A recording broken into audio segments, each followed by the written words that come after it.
Bismillahirrahmanirrahim. Assalamualaikum warahmatullahi wabarakatuh. Alhamdulillahi rabbil alamin. Wassalatu wassalamu ala rasulillahil karimil amin. Nabiyyina Muhammadin wa ala alihi wa sahbihi ajma'in wa ba'd. Faya ahbaballahi wa ahbab rasulihi sallallahu alaihi wasallam. Usi nafsi wa iyyakum bitaqwallahi faqad fazal muttaqun. Fala tamutunna illa wa antum muslimun.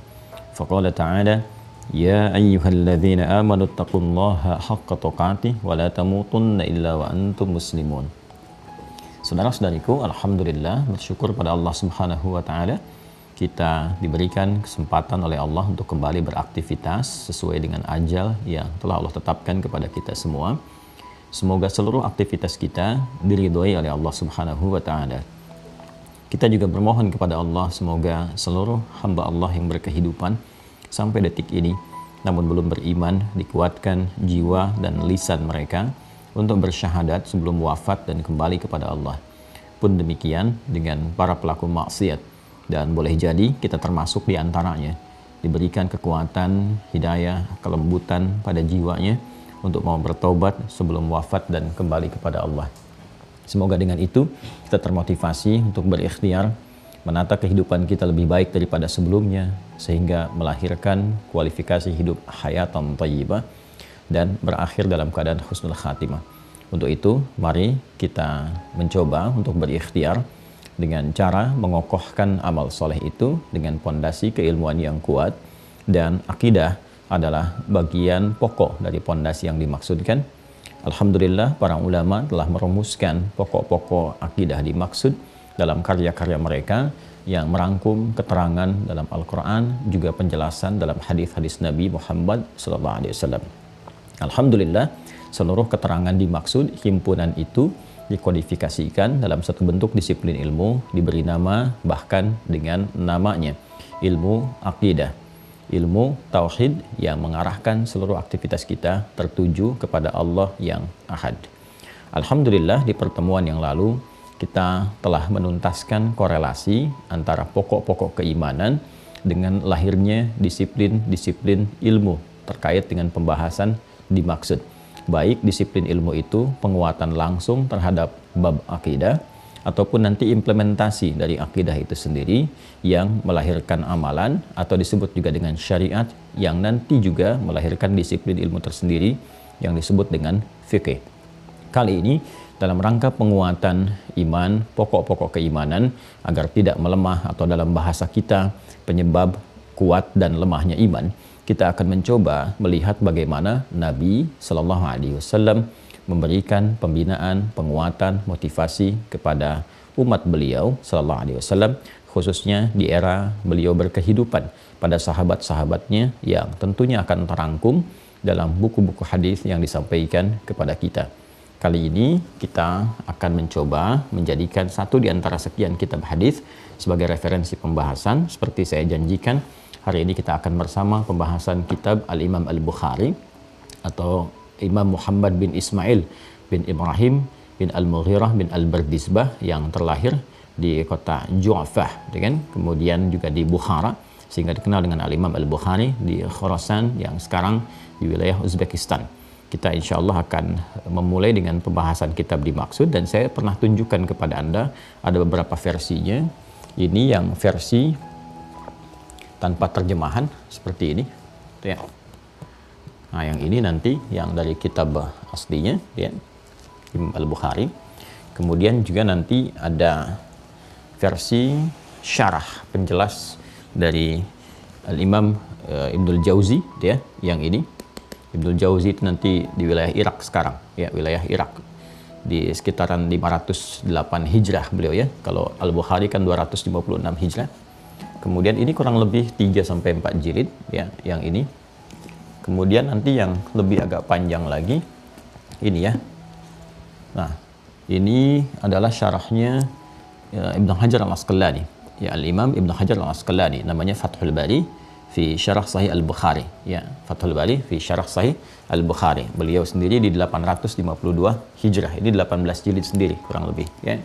Nah, insya Allah kita, karena waktunya cukup singkat, biasanya kalau kajian cepat tanpa syarah Ini saya bacakan yang ini, gitu kan? Atau intisari dari syarah kita bacakan gitu, karena kita gabungkan. Kalau ingin kajian lebih mendalam misalnya di halaqah-halaqah mendalam di kelas Pukau namanya, program utama kader ulama. Kita punya program Pukau terbatas di seleksi se-Indonesia. Nah, ini yang kita bahas yang cukup dalam dengan menggunakan yang ini.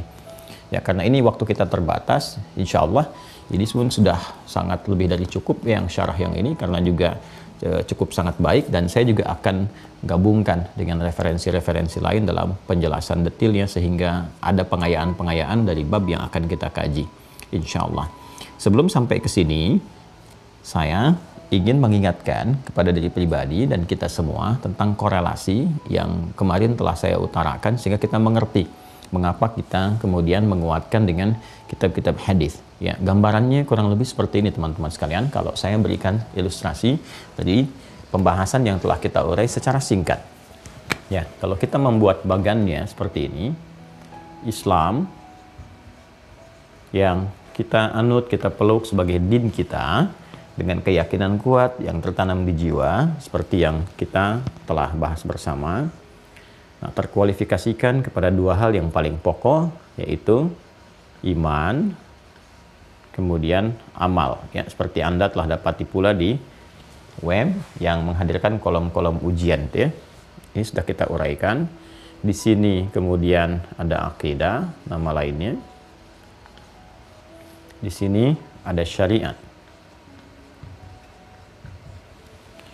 Penting saya utarakan sebelum saya melanjutkan bahasan ini, membuat dengan cepat rangkaiannya, mengingatkan kepada keluarga besar Mira yang biasa terhubung lewat Zoom. Kami mendapatkan informasi dari admin bahwa ada problem di teknis Zoom-nya dari sejak semalam. Ya, ada satu problem, jadi mohon beralih dulu ke YouTube untuk bisa mendapatkan keberlangsungan taklim supaya mudah untuk diakses, ya, sampai nanti problemnya dapat kita atasi sehingga tersambung kembali insya Allah, ya.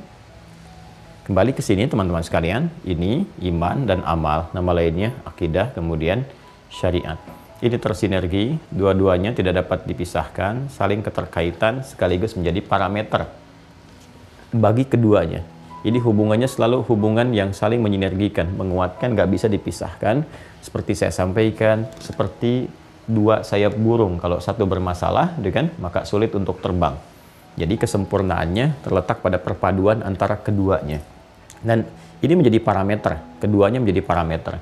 Kalau di ilmu hadis ada sanad, ada matan, ya. Kalau di bab ini pokoknya ada iman, ada amal. Dari sejak kita berkehidupan sampai mendapatkan ridha Allah, sampai ke surga pun syaratnya iman dan amal, dia yang menjadi soleh itu. Nah, ini dua-duanya bisa menjadi parameter satu dengan yang lainnya. Untuk mengetahui kekuatan iman bisa dilihat amalnya. Jika amalnya kemudian meningkat, bagus, ini pertanda imannya juga sedang kuat. Jika amalnya lemah, maka ini menunjukkan sebaliknya. Maka pengertian terbaliknya juga demikian. Jika amalnya ini sedang lemah, ya kan, berkurang, hanya cukupkan pada yang fardu, itu pun terlambat, maka ini tanda melemahnya iman. Semakin ini menurun, ini semakin lemah. Semakin lemah, semakin redup, ya kan? Nah, misalkan ada kewajiban sholat yang fardu dengan sunnah, ya. Sunnah sudah menurun terus, bahkan fardu pun sudah mulai agak jarang-jarang. Bahkan ada yang tidak mengerjakan sama sekali, bahkan cuma nunggu Jumatan sepekan sekali, itu pun duduk paling belakang dan seterusnya. Misal, ini menunjukkan ada redup, yang redup di sini. Maka kita, ya, misalnya yang menjadi koleganya, temannya, sahabatnya yang mengetahui itu, kalau ada yang mengatakan dirinya muslim tuh yang menyatakan diri menganut Islam. Ya, namun ada tanda-tanda demikian, dibantu untuk didoakan, kan? Dengan doa kita di sepertiga malam, ya, dalam sujud kita, kemudian dakwahi dengan kelembutan, dengan cara yang baik, dengan tuntunan, kan? Bisa dengan tontonan, kalau tuntunan kita tunjukkan, ajak, dengan tontonan dikirimkan, ya, ceramah-ceramah yang menyejukkan, yang baik, hikmah dan sebagainya, sehingga ada sentuhan kepada jiwa untuk berubah. Demikian seterusnya. Ini butuh penguatan, butuh motivasi. Ya, walaupun keduanya saling menguatkan, tersinergikan, tapi keduanya punya pokok-pokok tersendiri, ya kan? Penguat-penguat tersendiri di wilayah internalnya masing-masing, yang dengan itu bisa menghadirkan cahaya, dan cahaya ini yang saling support menguatkan satu dengan yang lainnya. Ini memiliki nanti cabang ilmunya, ini pun ada cabang ilmunya. Dengan cabang ilmu itu, keduanya akan mengarahkan satu sinergi yang sangat baik. Ini nanti iman disebut dengan tauhid ilmunya, gitu kan? Ini disebut dengan fikih ilmunya. Kurang lebih seperti ini. Ya, dan ini pun kadang disebut dengan fikih akbar yang tertingginya. Ini memiliki pokok. Pokoknya ada 6. Pokok dasar, simpulnya disebut dengan rukun. Ya, kadang disebut dengan pokok, kadang disebut dengan simpul. Ya, kalau simpul itu bahasa Arabnya hablun, talinya hablun, kan? Sehingga kita sering mendengar istilah hablum minallah, kan? Hablum minallah, hablum minan nas, kan? Hablum minallah urusannya terkait dengan ibadah, hubungan online kita yang terhubung dengan Allah. Kalau ibadah supportnya dari sini. Ya, karena ibadah itu muncul nanti dari terapan iman. Iman jadi amal, amal jadi soleh, amal soleh nanti rinciannya ibadah, kan? Ibadah nanti turunkan lagi menjadi hasanah, hasanah nanti menjadi ajrun, ajrun jadi rahmat, rahmat mendapatkan surga. Demikian. Kalau kita turunkan ke sini menjadi soleh, amal soleh ini nanti konsepsi detailnya di ibadah, ya kan? Ibadah ini bernilai hasanah. Hasanah mendapatkan ajrun, ajrun itu pahala, kan? Lahum ajrun ghairu mamnun. Dari sini mendapatkan rahmat. Kurang lebih petanya seperti ini kalau kita membaca Al-Quran atau bahkan di keterangan hadis-hadis Nabi SAW. Di sini baru surganya, baru jannahnya, kan? Nah, ini kurang lebih teman-teman sekalian. Petanya seperti ini. Ya, gambarannya demikian. Nanti untuk mendapatkan ini semua, kesini lagi pokoknya dari sini. Ya, nanti prakteknya ini kan ke sini, syariat tuh nanti ke sini nyambungnya, ilmunya ini. Makanya kalau nanti di sini ada sholat, ilmunya fikih, kita kenal fikih sholat, ya kan? Kalau di sini ada zakat, ilmunya fikih, kita kenal fikih zakat. Di sini ada umrah haji, ini ada ilmunya fikih, dikenal dengan apa? Fikih haji. Jelas ya? Nah, di sini ada pokok juga, ada rukun, atau dikenal dengan simpulnya, ya kan? Simpulnya, hablun, talinya. Ya, kalau simpul kan dikuatkan, jadi penguat kan. Pokok-pokok jadi pondasi. Ini terkait dengan iman kan. Rukunnya maka disebut dengan rukun iman. Pokok-pokok yang menguatkan. Sehingga ketika kuat itu pokoknya, pondasinya, bangunannya bisa lebih baik. Ya, lihat ilustrasinya. Saya pernah sampaikan kepada Anda tentang ilustrasi ini. Ketika pondasinya kokoh, bagus, kan kita mulai membangun tiang-tiang kan. Secara fisikal juga demikian kan susunan materinya. Pondasinya bagus, maka tiang-tiangnya mulai didirikan. Dari tiang-tiang pancang dan seterusnya baru kita bangun, isi semuanya. Ya? Batu batanya dan sebagainya terus sampai ke atas dindingnya.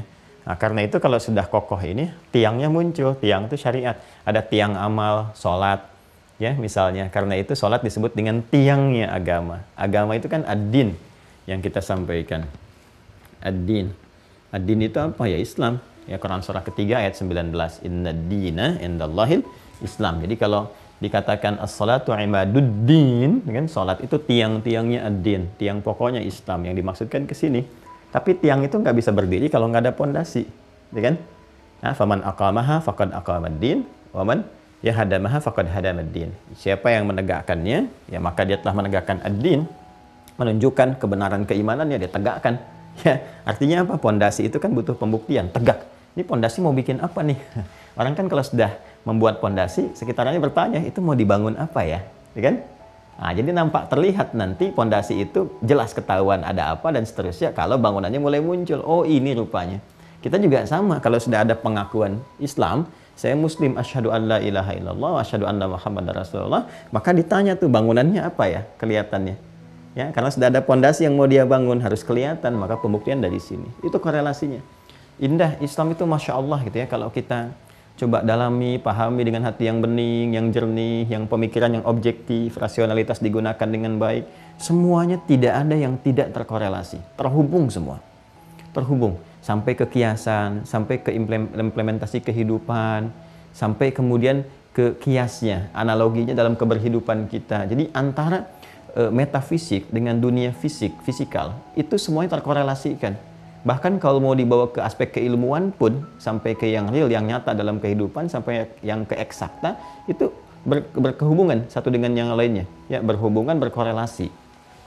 Nah, ini simpulnya nanti disebut dengan akidah. Nah, kalau sudah simpul kan tali. Kalau tali itu kan dikuatkan, ya kan? Dikuatkan, diikat dan sebagainya. Ini ikatan yang disebut dengan akidah. Dari kata akadah, ya kan? Ini ada 6 pokok, sudah kita bahas. 1, ya kan? 2, 3, 4, 5, 6. Nah, ini yang pertama, menguatkan keimanan, mengetahui tentang Allah dan segala yang terkait dengannya, kemudian malaikat, ya. Kemudian kitab, kemudian rasul, kemudian hari akhir dan segala yang terkait dengannya. Kemudian qada dan qadar. Qada dan qadar. Nah, pondasinya di sini. Ini pokoknya. Dan manusia berkehidupan itu dengan fungsinya sebagai khalifah di bumi, membangun, menghadirkan asas manfaat, kesuksesan, kebaikan, ketentraman, kedamaian, pokok-pokoknya ini. Jadi kita tuh hidup untuk menerjemahkan pokok berkehidupan yang ini, yang 6 ini. Ya, karena saat dalam kandungan pun seperti saya sampaikan di Quran surah ke-7 ayat 172, ya kan? Ini pokok keberimanan sudah ditanamkan dalam fitrah kita. Wa idz akhadha rabbuka min bani adama min zuhurihim dzurriyyatahum wa asyhadahum ala anfusihim. Ya kan? Apa yang disampaikan? Qala alastu bi rabbikum? Kita jawab, qalu bala syahidna an taqulu yaumal qiyamati inna kunna an hadza ghafilin. Ini yang pokoknya. Makanya ketika lahir, karena itu bawaan dari hidup kita disebut dengan fitrah. Ketika lahir, fitrah itu terbawa. Nah, dalam berkehidupan itu kita belajar untuk menguatkan fitrah dimaksud. Jadi sumber berkehidupan itu dari sini pancarannya. Ya, dari nilai keimanan. Makanya Nabi mengatakan kullu mauludin yuladu 'alal fitrah. Membawa fitrah iman. Nah, hanya kan apakah pondasi kuat atau tidak, perlu dikuatkan fa abawahu yahwidanihi ayu nasranihi aw yumajjisanihi, maka lingkungannya akan mempengaruhi apakah pondasinya kuat atau bahkan rapuh atau bahkan hancur, dia ganti dengan pondasi yang baru. Ya kan? Yang menjadi persoalan di kemudian hari. Itu yang dimaksudkan di dalam Al-Qur'an, misalnya surah ke-30 Ar-Rum di ayat ke-30. Ya, fa'aqim wajhaka lid-dini hanifa. Maka tegakkan dirimu dalam berkehidupan mengacu pada ketentuan ad-din dengan cara yang benar, yang lurus. Fitratallahi allati fataran nasa 'alaiha. Itulah fitrah yang telah Allah tetapkan pada setiap manusia dalam berkehidupan. Ya kan? Semua tanpa kecuali. Ya, karena itu ditegaskan pada kalimat setelahnya tidak ada perubahan dalam fitrah yang telah Allah tetapkan itu. Ya, dalam penciptaannya. Karena itu teman-teman sekalian, ini butuh penguatan. Sudah kita bahas. Ada sekian puluh video menerangkan ini satu persatu, ya. Dan ini inti berkehidupan, dan ini inti risalah. Para nabi, rasul pun sebelum diutus diberikan penguatan ini terlebih dahulu, ya. Semua nabi dan rasul membawa risalah yang sama di bab akidah ini. Dari mulai Nabi Adam turun ke muka bumi, membawa nilai-nilai pancaran keimanan untuk diterjemahkan, diimplementasikan dalam bentuk pengabdian kepada Allah sebagai khalifah di muka bumi, ya kan? Nah, kemudian diteruskan risalahnya ketika umat berkehidupan, berkomunitas, bermasyarakat, bersuku-suku, diutus rasul-rasul dari Nabi Nuh alaihissalam sampai ke Nabi Muhammad SAW. Semua nabi dan rasul itu dikonfirmasi seluruhnya mengalami pembekalan ini dulu, penguatan ini dulu, keseluruhannya. Ya, aspeknya nanti ada penguatan mentalitas, pengenalan awal melalui mimpi dulu. Ru'yah shadiqah, bukan sekedar mimpi tapi mimpi yang nyata. Mimpi yang hak, ya. Ru'yatus shadiqah, ya, mimpi yang benar, mimpi yang nyata diberikan sebagai petunjuk, bagian dari satu pertanda awal dari kenabian. Ya, selain tanda-tanda fisikal yang lainnya. Saya sering katakan, mimpi nanti dibagi 3 bagian. Ada mimpi berupa petunjuk dari Allah, nanti sesuai dengan kualifikasi hambanya. Kalau Nabi, Rasul, maka mimpinya ketika diberikan petunjuk itu wahyu namanya. Wahyu, gitu kan? Wahyu pembuka. Nanti ada pembuka wahyu, gitu kan? Isi dan seterusnya sampai dengan penutupnya. Kalau diberikan kepada manusia biasa, gitu kan? Nah, nanti bisa berupa nanti taufik, hidayah Allah, bisa berupa takrim. Takrim itu dari kata karoma yukarrimu. Kata dasarnya nanti karoma, ya. Nah, karomah itu muncul nanti sifatnya disebut dengan karomah, kemuliaan. Satu pertanda dalam mimpi yang memberikan gambaran dari Allah untuk memuliakan seorang hamba. Macam-macam bentuknya. Bisa taufik, bisa hidayah, ya, bisa kabar gembira dan sebagainya. Tapi tidak selevel dengan level yang di atasnya, yaitu nubuwah. Level kenabian yang mendapatkan wahyu. Macam-macam. Ya, bahkan nanti seperti kita beristikharah, pengen minta petunjuk dan sebagainya, kadang datang lewat mimpi salah satunya. Itu yang bersumber dari Allah. Yang kedua, hadithun nafsi, ya, memori yang tersimpan di dalam benak kita dari cara kita berkehidupan, beraktivitas sebelum kita tidur. Jadi umumnya saat kita beraktivitas, ya, semua terekam dalam memori kita. Lalu saat kita tertidur, memori itu terolah di benak kita, terbawa dalam suasana tidur kita, itu yang menghadirkan gambaran-gambaran mimpi. Ini yang kadang disebut oleh sementara orang dengan bunga tidur dan sebagainya, ya. Kemudian yang ketiga, waswas syaitan. Ini yang dimasukkan oleh setan sebagai bagian dari godaan saat kita tertidur. Masuk itu gangguan-gangguan. Ya, caranya gampang karena setan itu jelek, menjauhkan dari rahmat Allah Subhanahu wa taala, maka yang datangnya pun itu buruk, buruk, mimpi yang jelek-jelek, terjauh dari rahmat dan sebagainya. Itu waswas syaitan. Dan Masya Allah di Islam pun komplit. Itu semua ada turunannya, bab detilnya sendiri. Bahkan nanti ada kitab tentang mimpi, Kitabul Ahlam, tentang mimpi, petunjuk-petunjuknya begini dan sebagainya. Ya, nanti mengatasi ini bagaimana. Bahkan mimpi buruk pun itu ada solusinya. Kalau bangun seperti ini, dari yang paling sederhana sampai yang paling kompleks. Ini menunjukkan syariat ini benar. Ya, karena Allah meminta kita menjalani kehidupan. Kita tanya bagaimana caranya, bagaimana petunjuknya. Kalau didapatkan petunjuknya berarti kan harus lengkap, harus menjamin semua aktivitas kita, baik saat terjaga pun demikian saat tertidur. Nah, kalau Anda komparasikan, Anda akan temukan tidak ada yang sedetil dalam Islam menjelaskan itu dan menjangkau semua tatanan aspek kehidupan kita secara detil. Dan dahsyatnya itu bisa dilacak sumbernya dan bisa diriset, dianalisis, dan pada akhirnya pun kebijakan untuk memutuskan dikembalikan kepada kita sendiri. Ya silahkan, dan kita dengan berkesadaran tinggi menanggung resiko masing-masing. Indah sekali. Ya, kembali ke sini. Ini yang berlangsung, Rasulullah SAW mengalami ini juga, seperti Nabi Yusuf mengalami ini, Nabi Ibrahim mengalami ini, dan seterusnya gitu kan. Nah, ini berlangsung kurang lebih, ada referensi mengatakan 6 bulan berlangsung ini sebelum masuk pada fase pengangkatan dari kenabian. Ya, kemudian pada usia 40 tahun Nabi Muhammad SAW mendapatkan juga penguatan keilmuan. Sudah fase ini, ada fase pembekalan dan penguatan. Ya. Dan penguatan secara internal. Sebagaimana Nabi Yusuf alaihissalam dikuatkan secara internal dulu, ya konsultasi ke ayahandanya dulu, kan? Ya ke ayahandanya, yaitu kita naikkan ke atas terus, ada ketemu Nabi Yakub, kan? Nah, Nabi Yakub naik ke atas lagi dan Nabi Ishak, Nabi Ibrahim, jalur satu lagi Nabi Ismail, nanti sampai ke Nabi Muhammad SAW. Nah, konsultasikan ke ayahandanya. Diabadikan kan di Quran surah Yusuf surah ke-12 itu ketika beliau mengatakan saya bermimpi ya ayahku sayang itu kan, ayahku sayang itu menggunakan kata abati, ada abi, ada buya, ada abati, itu berbeda secara singkat ya, secara singkatnya kalau abi itu penghormatan ayah untuk menunjukkan sifat ayah dengan rasa hormat, kalau buya itu rasa sayang ya untuk menunjukkan satu kasih bentuk sayang, jadi hubungan yang dibangun dengan dasar sayang. Bisa nanti sifatnya hakiki, bisa majazi. Kalau majazi itu di keilmuan misalnya, kita menyayangi orang-orang saleh, orang-orang alim, orang pintar, kita katakan buya. Ya walaupun tidak ada hubungan misalnya genetik antara satu dengan yang lainnya. Kita kenal dengan Buya Hamka misalnya kan, untuk menunjukkan kita punya rasa sayang yang dalam sehingga mendoakan beliau, mengikuti ilmunya dan sebagainya. Kalau kita gabungkan antara sayang dengan hormat, itu disebut dengan abati namanya. Ya, abati. Di ibu juga ada ummi, umayyah, kan amati. Itu gabungannya.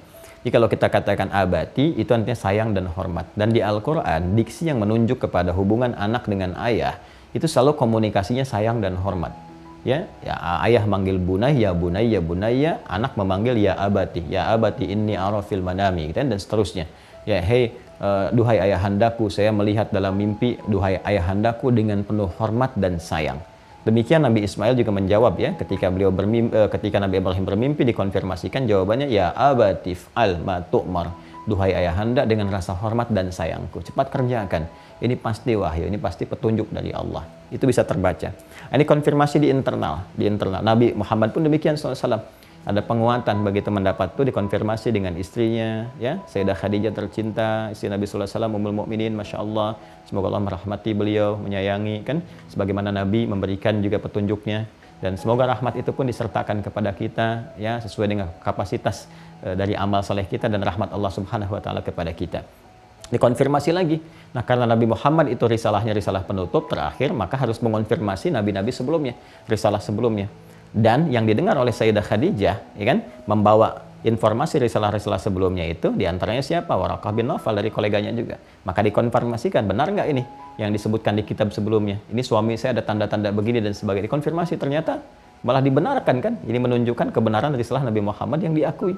Oh, coba dicek dulu satu-satu, apa yang kamu lihat, apa yang kamu rasakan. Begitu diceritakan, ya ibna akhi, Masya Allah, duhai anak saudaraku, ya, disampaikan.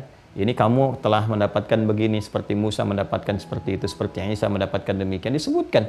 Ya, dan beliau sangat memahami tentang Injil, makanya menuliskan Injil dengan bahasa Ibrani, disampaikan oleh beliau. Bukan Bible ya, tapi Injil. Beda antara Bible dengan Injil, beda. Kalau Bible dari Biblos itu catatan. Ya, dengan penilaian persepsi masing-masing. Kalau Injil, ini disebutkan kepada kitab yang diturunkan pada Nabi Isa.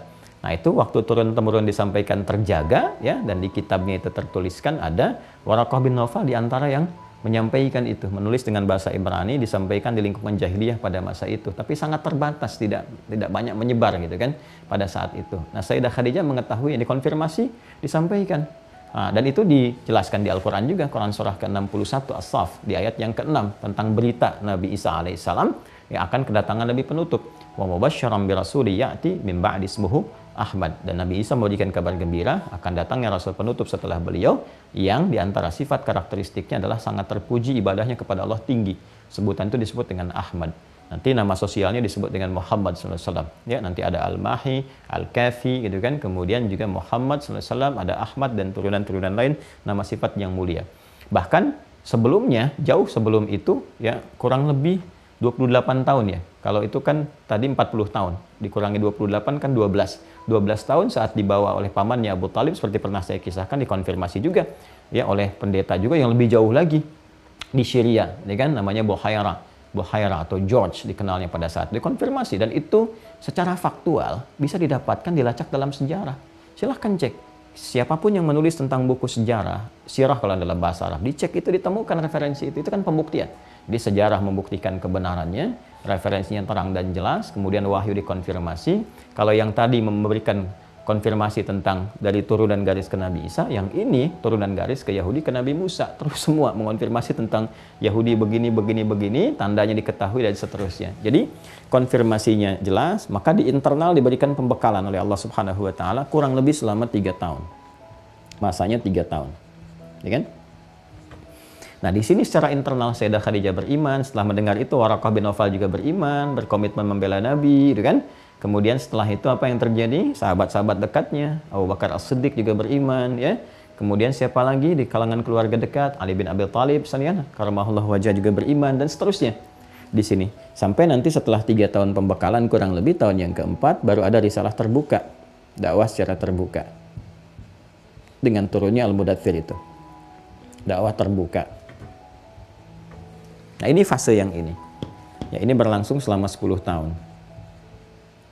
Ya, karena itu nanti baik di kitab Ulumul Quran, di kitab hadis ya, yang dapat kita akses, akan ada keterangan Nabi menyampaikan dakwah di Mekah 10 tahun, di Madinah 10 tahun. Kalau digabungkan 20 tahun. Itu benar, yang dimaksudkan ini dakwah yang terbuka. Pembekalan internalnya 3 tahun nanti, ru'yah shadiqah, mimpi yang benarnya 6 bulan sebelumnya. Nah, ini nanti memberikan manhaj tersendiri kepada kita. Kalau kita ingin mengajak orang lain dalam kebaikan, menyampaikan risalah yang mulia, maka harus ada pembekalan secara internal dulu, penguatan pengetahuan, terutama pada aspek yang akan kita sampaikan kepada orang lain. Kita mengajak, misalnya kita ingin ajak tahajud, bekali dulu diri, tahajud dulu praktekkan, ya, kemudian ilmunya dibahas, tajamkan sampai dalam, sampai kuat, sampai mengerti. Jadi ketika orang bertanya, atau kita akan mengajak, kalau bertanya kan kita jawab seadanya yang kita tahu. Tapi kalau kita ingin mengajak, kita mesti punya bekal pengetahuan yang kokoh. Ya, kalau ditanya kenapa tahajud, kita jawab, ya selain pembuktian iman, Allah janjikan begini, dan saya rasakan itu ada ketenangan, ketentraman, dan sebagainya. Ini gambarannya. Nah ini, 10 tahun ini, ya, ini masanya, fasenya, fase yang pertama dakwah terbuka. Fase yang pertama ini, teman-teman sekalian, ini terkait dengan penerangan aspek ini, pengokohan 6 pokok ini. Penguatan pondasi. Ini disampaikan sebelum beliau berhijrah. Berhijrahnya kemana? Ke Yathrib yang kelak jadi Al-Madinah Al-Munawwarah. Karena umumnya posisi sebelum hijrah itu berada di Mekah. Ini berada di Mekah fatrah ini. Maka segala yang tergantung ya dan terkorelasikan dengan pengajaran ini disebut dengan Makkiyah namanya. Makkiyah. Dari kata Makkah, kemudian ada di sini nisbatnya, segala yang terkait dengan Mekah. Ya, jadi ajaran-ajaran yang tersambung yang umumnya disampaikan di Mekah sebelum periode hijrah, maka ini disebut dengan Makkiyah. Di fase Makkiyah inilah selama 10 tahun kurang lebih dalam keadaan saat Nabi di Mekah khususnya, maka turun wahyu, turun ayat-ayat, ya kan? Turun surah-surah yang mensupport, menguatkan, membimbing kita pada penguatan pokok yang ini, yang 6 itu. Maka surah-surah yang turun ini yang disebut dengan surah Makkiyah. Surah Makkiyah. Ya, pada umumnya. Kalau kita ingin kaitkan dengan pembahasan aspek tauhid, maka surah-surah yang diturunkan di Mekah sebelum Nabi hijrah. Kalau kita ingin bahas di ulumul Quran lebih luas lagi, surah-surah yang turun sebelum Nabi hijrah.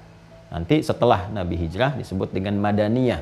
Walaupun turunnya belum tentu di Madinah, tapi setelah Nabi hijrah. Kalau sebelum Nabi hijrah, otomatis adanya di mana? Ada di Mekah. Maka dari sini kita akan dapati bagaimana kokohnya orang-orang yang belajar dengan Nabi di fase ini, fase yang pertama ini. Imannya kuat sekali. Kan kita belajar, bahkan kisahnya viral sekali. Bagaimana Bilal diancam, dipersekusi, akan dieksekusi, kan? Kemudian dibawa ke tanah lapang yang panas, teriknya luar biasa membakar, tangan diikat, disimpan batu yang cukup besar, menindih sehingga napasnya pun terganggu kelancarannya. Bukan cuma batu biasa, kan suasana panas, batunya panas. Ya kan? Hanya untuk diminta menanggalkan simpul-simpul ini. Ya kan? Diminta untuk melepas simpul-simpul akidahnya. Apa yang dikatakan? Ahad, ahad, ahad, ahad. Karena sudah terpatri nilai tauhid dalam dirinya. Ya, ditawari apapun itu tetap ahad, ahad, ahad. Dicambuk ahad, ahad, ahad, ahad. Ya, jadi nggak lepas simpulnya. Ya, nggak repot. Ini yang karena kuat. Pembinaannya karena kuat. Kalau nggak kuat nanti dikasih mie instan, udah geser. Kasih sarung, geser. Kasih bantuan materi, geser. Dikatakan aku mencintaimu, lepas simpulnya. Ini yang jadi repot nih. Kenapa? Karena pokoknya nggak kuat di sini. Pokoknya nggak kuat, ya kan? Karena itu yang harus kita lakukan adalah penguatan-penguatan ini. Kita harus mengambil saripati-saripati ini untuk kita pelajari gimana sih orang-orang dulu belajar kepada Nabi. Itu yang kita jelaskan kemarin, makna-makna ini, gitu kan? Makna-maknanya dalam puluhan video yang telah kita tampilkan. Ini loh materinya ini, seperti ini, seperti ini, seperti ini. Tinggal kan belum penguatannya.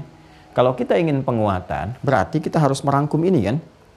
Ya, ayat-ayat ini. Ini yang dikeluarkan oleh ulama, sehingga mereka banyak menuliskan kitab. Kemarin saya contohkan, nih kita munculkan kembali. Ini ada Syekh Mana Al-Qattan, ini sistematis yang menulis Mabahith fi Ulumil Quran. Ini diterangkan, surah apa saja yang termasuk Makkiyah. Terangkan, tuh kan? Kemudian juga nanti seperti yang saya sampaikan kemarin ada Al-Itqan fi Ulumil Quran, kan? Al-Itqan fi Ulumil Quran. Nah, ini. Nah, seperti yang ini, kan?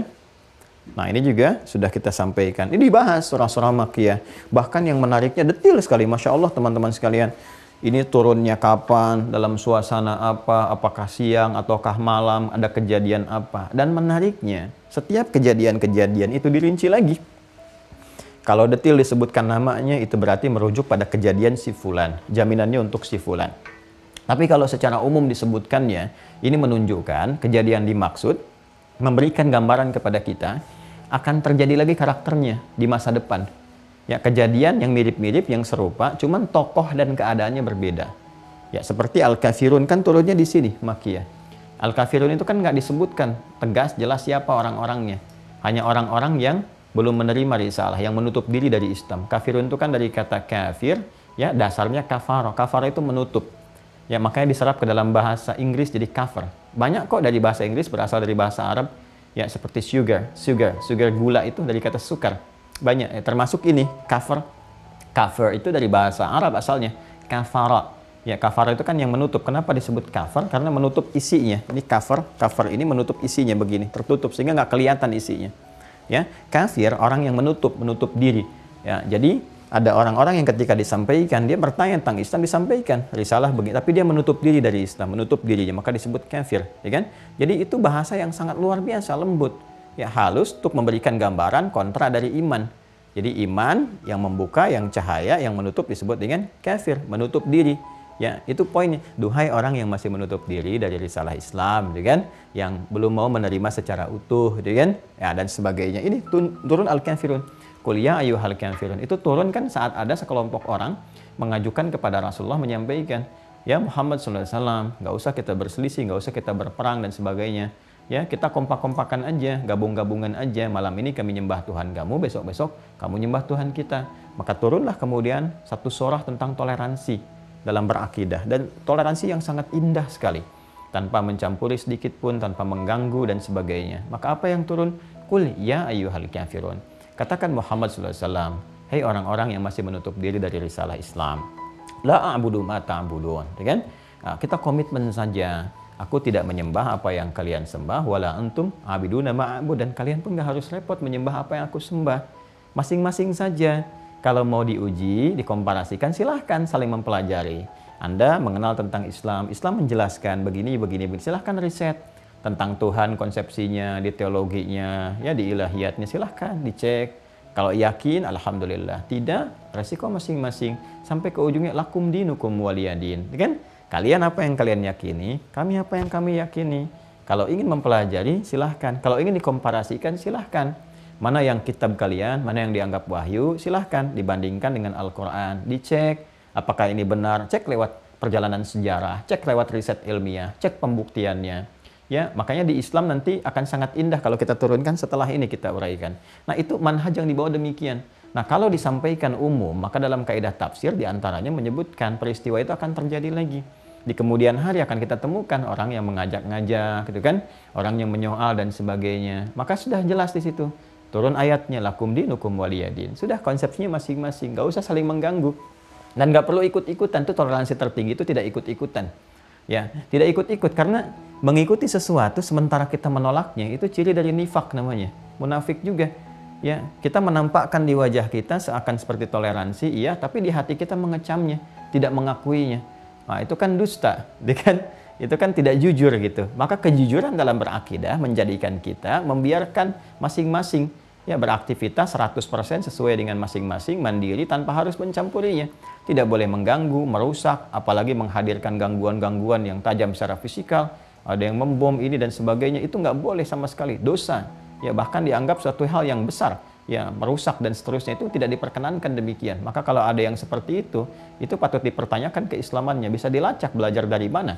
Tapi saat yang bersamaan orang yang mengajak-ngajak pun, ya mengajak untuk masuk ke dalamnya, mengajak ikut serta dan sebagainya, itu pun bermasalah juga. Jadi toleransi yang tertinggi itu selesai. Dapat di mana itu? Makiyah. Jadi kalau kita turunkan ayat-ayat ini, jelas nanti ini akan kuat. Dan melahirkan sosok-sosok seperti Bilal bin Rabah, kan? Umar bin Khattab, Abu Bakar As-Siddiq, Uthman bin Affan, dan seterusnya. Dan seterusnya. Ini orang-orang yang belajar di sini nanti fase awalnya disebut dengan As-Sabiqunal Awwalun. As-Sabiqunal Awwalun, 40 orang. Jadi kalau suatu saat ya, kalau sudah agak enak, agak nyaman, nabung aja dulu dari sekarang. Mungkin ini salah satunya yang Allah berikan kepada kita, hikmahnya bisa menyiapkan diri. Nabung dengan baik, nanti kalau sudah ada umrah, sudah lebih nyaman, sudah enak, nah insya Allah sama-sama berangkat. Jadi saya tunjukkan di mana belajarnya nih, yang As-Sabiqunal Awwalun, terutama yang 40 orang pertama. Nabi ngajarin akidahnya di mana, di tempat siapa. Ada anak muda usia 17 tahun, masuk Islam kurang lebih yang ke-17 dalam urutannya, namanya Arqam bin Abi Arqam. Tempatnya di mana? Rumah nabinya di mana, rumah tangga dengan Sayyidah Khadijah di mana. Ini jelas sekali, bisa dilacak. Jadi tempatnya secara geografis ada, bukti petilasannya juga ada, di sejarah disampaikan ada, semua sepakat ada, dan apa yang disampaikan pun abadi sampai sekarang. Dan uniknya, dahsyatnya, itu bisa dilacak. Ya, surah-surah Makkiyah dibuktikan. Ini melahirkan disiplin ilmu. Karena yang turun nanti ayat-ayat Al-Quran, kan? Maka ilmu yang terkait seperti saya sampaikan kemarin disebut dengan ulumul Quran. Ulumul Quran. Nah, ini dikodifikasikan oleh para ulama jadi kitab-kitab tadi yang saya perkenalkan itu. Ini dahsyatnya. Jadi keilmuan kita itu, teman-teman, sudah teruji. Di Islam itu pondasi keimanannya didukung dengan ilmu. Tuh. Dan ilmunya bisa diriset, bisa diuji, bisa dikaji. Jadi ini yang menjadikan dalam Islam itu keyakinannya terjaga lewat ilmu. Jadi kalau mau dikonfirmasi ketemu semua. Kita dapat sekarang ya, misalnya kitab suci Al-Quran. Ya kita imani, kita yakini, kita ibadahi, berinteraksi. Itu bisa dilacak. Dari mana kamu dapatkan Al-Quran? Kita ngaji aja. Itu ada sanadnya ke atas. Saya ngaji dari si fulan dari si fulan, dari si fulan, sampai ke Nabi SAW. Ini ada sanad. Ya, makanya di ilmu qiraat itu ada sanad guru-guru ke atas. Saya belajar di Tripoli itu guru-guru saya punya sanad semua ke atas ya. Ada Syekh Dukali, Muhammad Al-Alim, ada Syekh Ali Al-Libi, Syekh Ali Al-Nijeri. Itu kalau ditarik ke atas, dari riwayat-riwayat yang berbeda pun, riwayat berbeda itu cara bacanya, isinya sama semua. Ya, karena nanti dialek-dialek di Arab itu kan dialeknya cukup banyak. Karena itu Al-Quran nanti turun menyampaikan ya kepada kita lewat Nabi Muhammad SAW, itu kan dengan bahasa Arab yang fasih yang mencakup semua dialek ini. Baik yang bacanya pakai a, wadduha contohnya, atau ada imalah kayak wadduha, karena ada sebagian suku-suku Arab itu dia kalau berbicara a itu menjadi e, ya seperti kalau wilayah kayak Palestina, Ya, terus kebagian nanti kalau kita tarik lagi ke sini dekat-dekat menular ke wilayah Irak dan seterusnya, gitu kan? Itu kalau kita bicara termasuk Syria sebagiannya. Kalau kita sampaikan A, dia E. Ya, kaifa halik, gitu kan? Dan seterusnya. Nah, itu bagi suku-suku yang demikian, itu turun nanti bisa disampaikan dengan riwayat yang menjangkau dialek mereka. Makanya ada imalah diantaranya. Ya, dan turunan lain nanti ada ilmunya juga di sini. Diterangkan, bisa diuji, bisa dilacak sehingga sempurna. Nggak ada cacat. Dan yang paling menarik itu, setiap orang yang menyampaikan, itu ada catatannya sendiri. Si fulan siapa keterkaitannya, lahir di mana, tanggal berapa, tahun berapa, gurunya siapa, muridnya siapa, apa penilaian guru terhadap murid, murid terhadap guru, lengkap semua. Bisa dikonfirmasi. Nah, sekarang coba komparasikan, ada nggak Anda temukan yang seperti itu? Ya, misalnya ada kitab suci disampaikan, terus Anda yakini sebagai kitab suci, firman Tuhan, di situ cek, sampai ketemu jalur ke orang yang menyampaikannya. Dia menyampaikan si fulan tahu dari mana? Ya, sampai tersambung misalnya terus. Kita ambil dari, misalnya sekarang ada yang menyampaikan ini Taurat. Coba lacak.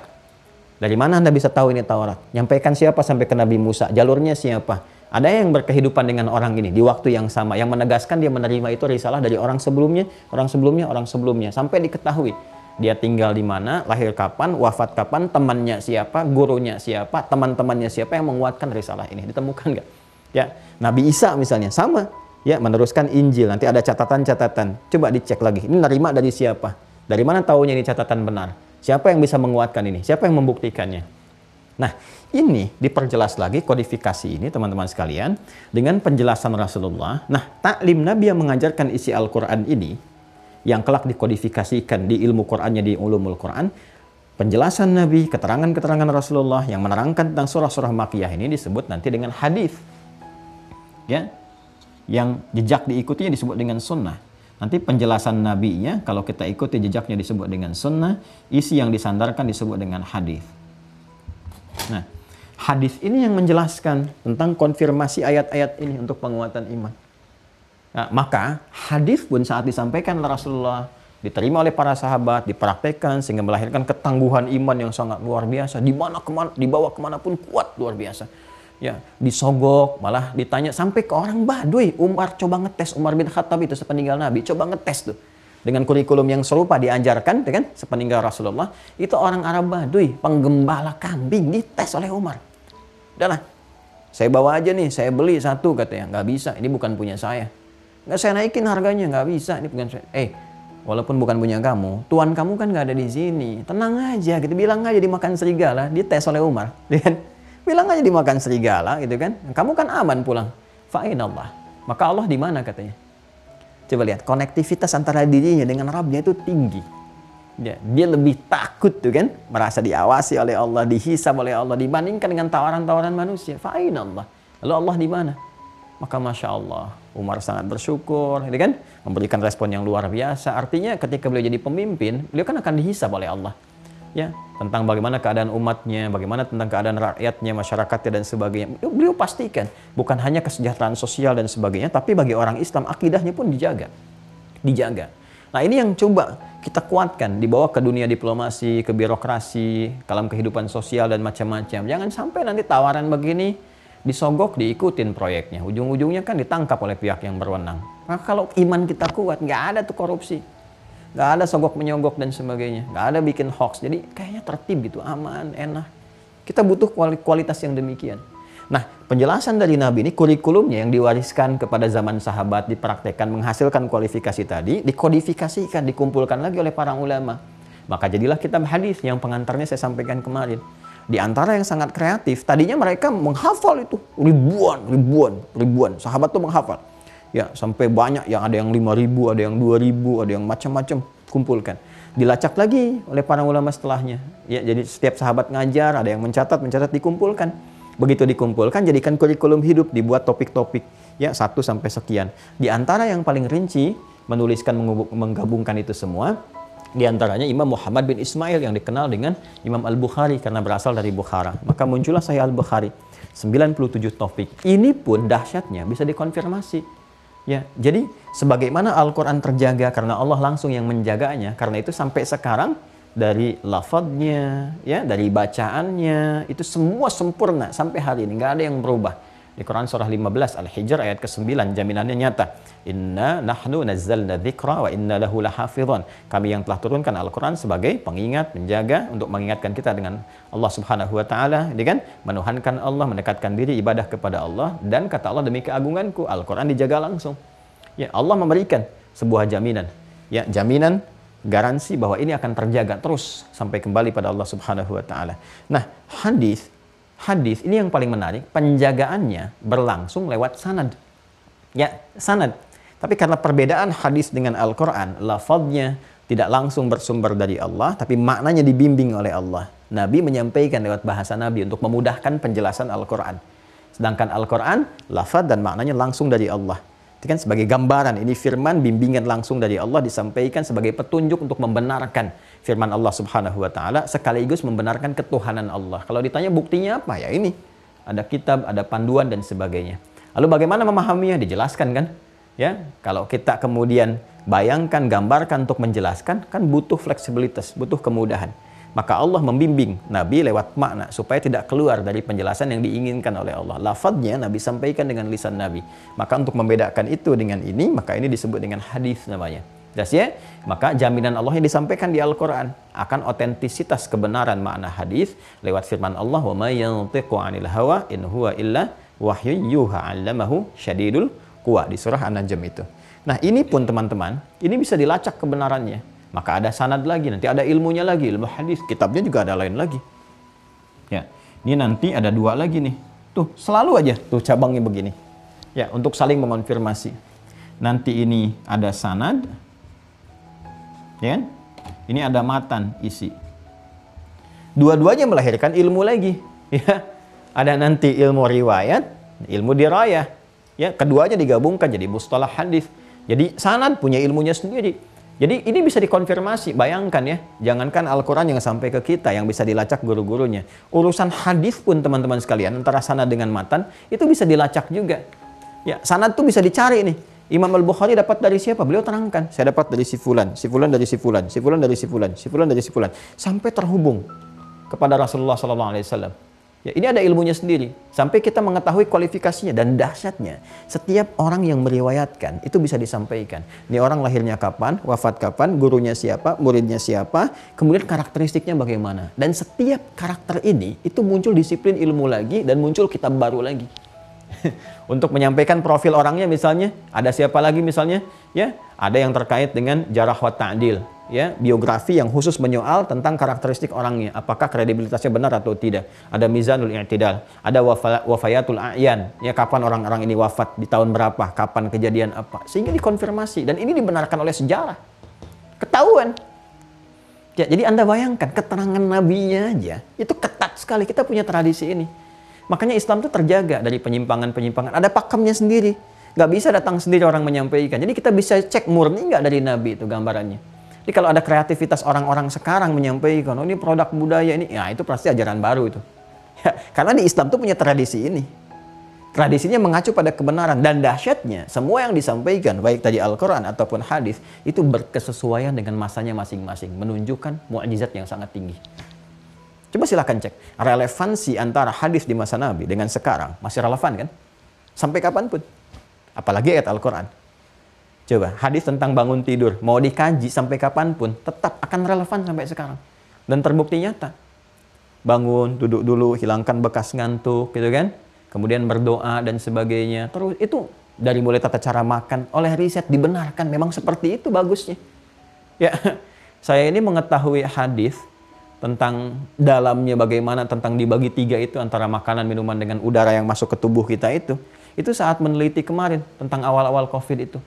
Ya, meneliti bagaimana ketika masuk ke dalam tubuh, ya kita mengonsumsi sesuatu, gitu kan, masuk, begitu dicek, ya, wah ini, oh ini ternyata yang masuk ke tubuh kita itu ada saringan-saringan, makanan masuknya lewat jalur ini, begitu makanan masuk otomatis ada bagian yang menutup seperti ini sehingga nggak masuk ke bagian udara.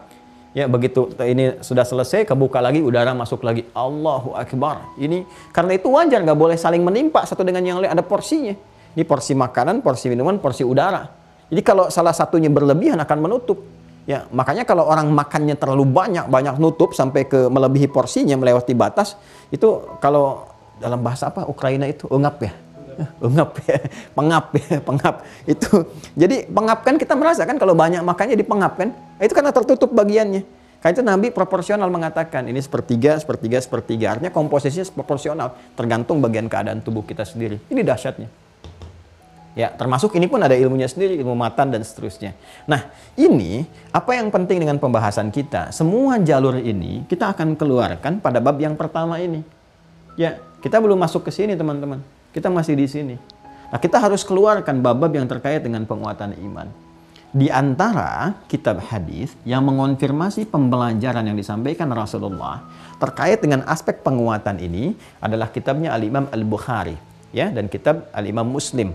Keduanya menjadi rujukan yang paling utama, penjelas dari keterangan Rasulullah tentang ayat-ayat yang disampaikan kepada Rasulullah SAW, ya, sebagai firman dari Allah Subhanahu Wa Taala yang bisa diriset, dikaji, ya, segala turunannya, baik dari segi riwayatnya terhubung sampai ke Rasulullah atau bahkan sampai isinya. Dan telah banyak ulama menyampaikan karya-karya dimaksud. Pengantar ini yang saya sampaikan sehingga kita bisa mengerti kalau mau ngaji kitab ini maksudnya, kita punya dasarnya. Oh, ini kenapa saya ngaji kitabnya. Oh, ini maksudnya, kan? Dan kenapa kita memulai dengan Sahih Al-Bukhari? Selain karena kualitasnya dan validitas yang diakui oleh para ulama, sepakat seluruhnya, ijma ulama-ulama di muka bumi, bahwa ini yang paling kualifikasinya bagus, ya. Karena memang apa ya, kitab yang lain semuanya bagus. Tapi yang ini memang mengkhususkan, ya, isinya untuk diseleksi seluruhnya sehingga kualitasnya yang sahih semua. Yang benar diteliti, yang sahih, tapi babnya umum. Nah, di antara sekian bab yang umum itu dibuat 97 topik, ya, yang mencakup topik umum seperti pernah saya terangkan dari 4 kualifikasi hadis pada umumnya kitabnya itu, maka disebut dengan jami'. Maka beliau menamai kitabnya, kalau kita mau bacakan seperti pernah saya sampaikan, ya, Al-Jami', gitu kan? Al-Musnad As-Sahih Al-Mukhtasar min umuri Rasulillah sallallahu alaihi wasallam wa sunanihi wa ayyamihi. Ini dikenal supaya singkat disebut Sahih Al-Bukhari. Ya, dikenal dengan kitab Al-Jami'. Saya perkenalkan dulu isinya secara singkat. Al-Jami', kitabnya isinya komprehensif, ya. Jadi memuat bab-bab topik-topik yang luas. Di sini kurang lebih 97 topik. Ya, kemudian disampaikan lagi musnad, diteliti sanadnya. Musnad itu nanti asnada yusnidu, kemudian musnid untuk orangnya, meriwayatkan musnad susunan turunannya. Jadi beliau mengatakan, aku telah teliti semua topik-topik di sini, hadis-hadisnya, aku teliti semua tersambung kepada Rasulullah. Dan silahkan Anda cek, Anda uji kualifikasi orang-orangnya. Benar nggak ada si fulan dan sebagainya. Ya kan? Kemudian sahih, aku pastikan semuanya sahih. Sahih itu ada syaratnya lagi. Ya, disebut hadis itu sahih, termasuk nanti sanadnya ada 5 lagi. Ya, mattasala isnaduhu binaqlil adlid dhabiti anil adlid dhabiti, kan, min ghairi syudzudin wala illatin qadihatin. Ada 5 pokoknya. Harus tersambung sanadnya, nggak boleh putus, kan? Nggak boleh putus di tengah-tengah, nggak boleh putus di ujungnya. Jadi kalau putus di ujung, bergeser dari sahih kepada yang lain. Ya, kemudian mattasala isnaduhu binaqlil adlid dhabiti. Adil harus punya sifat adil dan dhabit. Ya, jadi nggak bermasalah orangnya. Nggak banyak disoal oleh orang-orang, kelihatan tolak ukurnya, kebaikan dan sebagainya. Kemudian dhabit punya kekuatan hafalan yang sangat luar biasa. Jadi ada kualifikasi, ini nggak main-main. Jadi nggak bilang A, sekarang bilang A pakai titik, nanti 5 menit kemudian jadi koma. Atau ini kayaknya begini. Nah, itu keluar kualifikasi. Bisa turun nanti berdasar kualitas hafalan. Kalau beda sedikit jadi hasan nantinya. Nanti ada mudtarib, ada macam-macam. Ya, kemudian min ghairi syudzulin wala illatin qadihatin, enggak disoal banyak orang tentang perkara-perkara yang bisa menurunkan marwah dirinya atau merusak tentang keagamaannya. Ya, enggak ada pelanggaran ringan apalagi yang berat, gitu kan, pelanggaran ringan. Ya, dari yang misalnya salah menatap, salah begini, salah bicara, gitu kan. Yang kadang-kadang kalau kita kan, saya pribadi suka terpeleset ya, lisan dan sebagainya, ini menjaga betul dirinya. Nah, apalagi hal-hal yang disoal oleh agama. Ya, ini ngarang-ngarang sesuatu aja, ini nggak masuk kualifikasi sehingga nggak bisa dibedakan mana hadis, mana karangan dirinya. Itu namanya diteliti keseluruhannya. Maka kata beliau, ini al-jami', gitu kan? Kemudian musnad sahih, al-mukhtasar, simple di dalamnya, nggak bertele-tele. Jadi manhajnya oleh beliau diterangkan ayatnya dulu, dikonfirmasi ayatnya, karena kan dari ayat tuh. Ya, fasenya ayat dulu, setelah ayat hadis nabinya. Ya, kalau dibutuhkan beliau keterangan sedikit, jadi kasih keterangan, nanti dibutuhkan itu diterangkan sedikit, langsung kemudian ke hadis-hadisnya. Setiap topiknya nanti banyak hadis. Setiap topiknya banyak hadis. Kemudian min umuri Rasulullah sallallahu alaihi wasallam wa sunanihi wa ayyamihi, di dalamnya terkumpul segala hal yang terkait dengan aktivitas Nabi yang bisa diakses oleh Imam Al-Bukhari.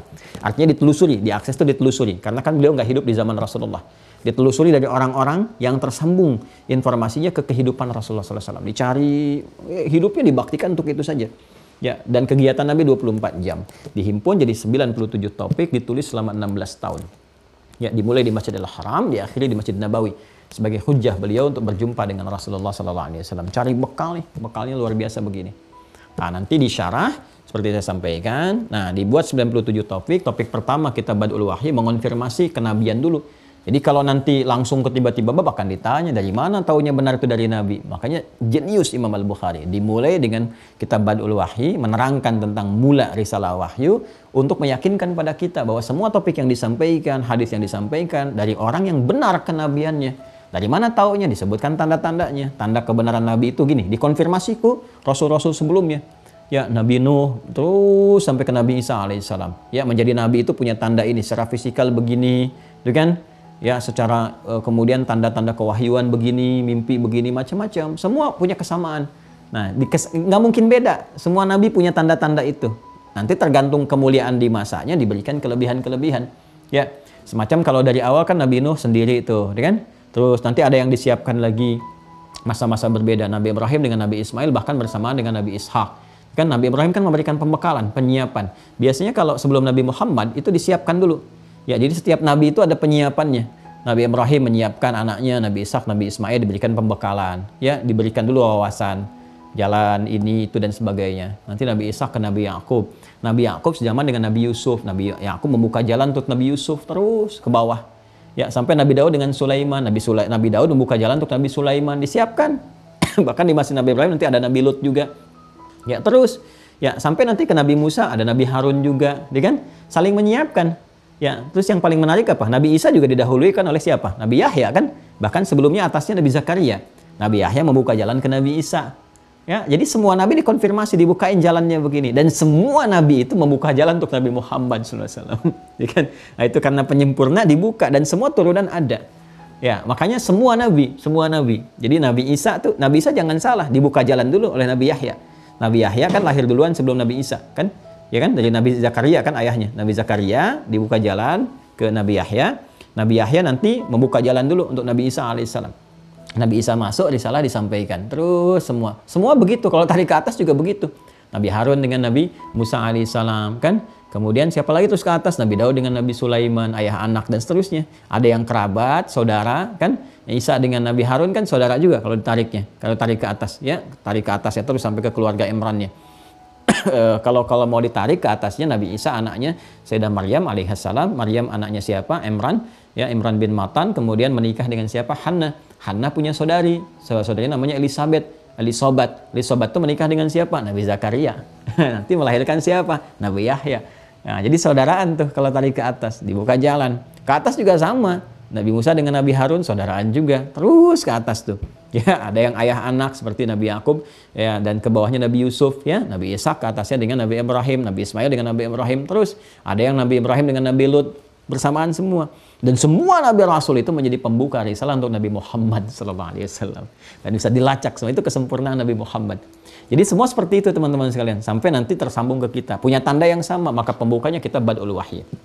Kalau kita udah yakin, udah belajar itu terkonfirmasikan, nanti babnya ada sendiri, pelajari, oh gini. Jadi gampang aja kalau ada yang ngaku-ngaku Nabi, Rasul, lihat nih. Wah, dari wajahnya udah kelihatan bukan Nabi. Kan dari wajahnya udah kelihatan. Dari kata-katanya, masa Nabi begini, masa Nabi memprovokasi, masa Nabi kata-katanya kotor dan sebagainya, kan? Masa Nabi ngajak kepada keburukan, kan? Masa Nabi ngajak kepada celaan-celaan yang buruk, ya hilang akhlak, ya, ini nggak mungkin. Udah dari wajahnya kelihatan, bukan Nabi nih mah, kan? Udah.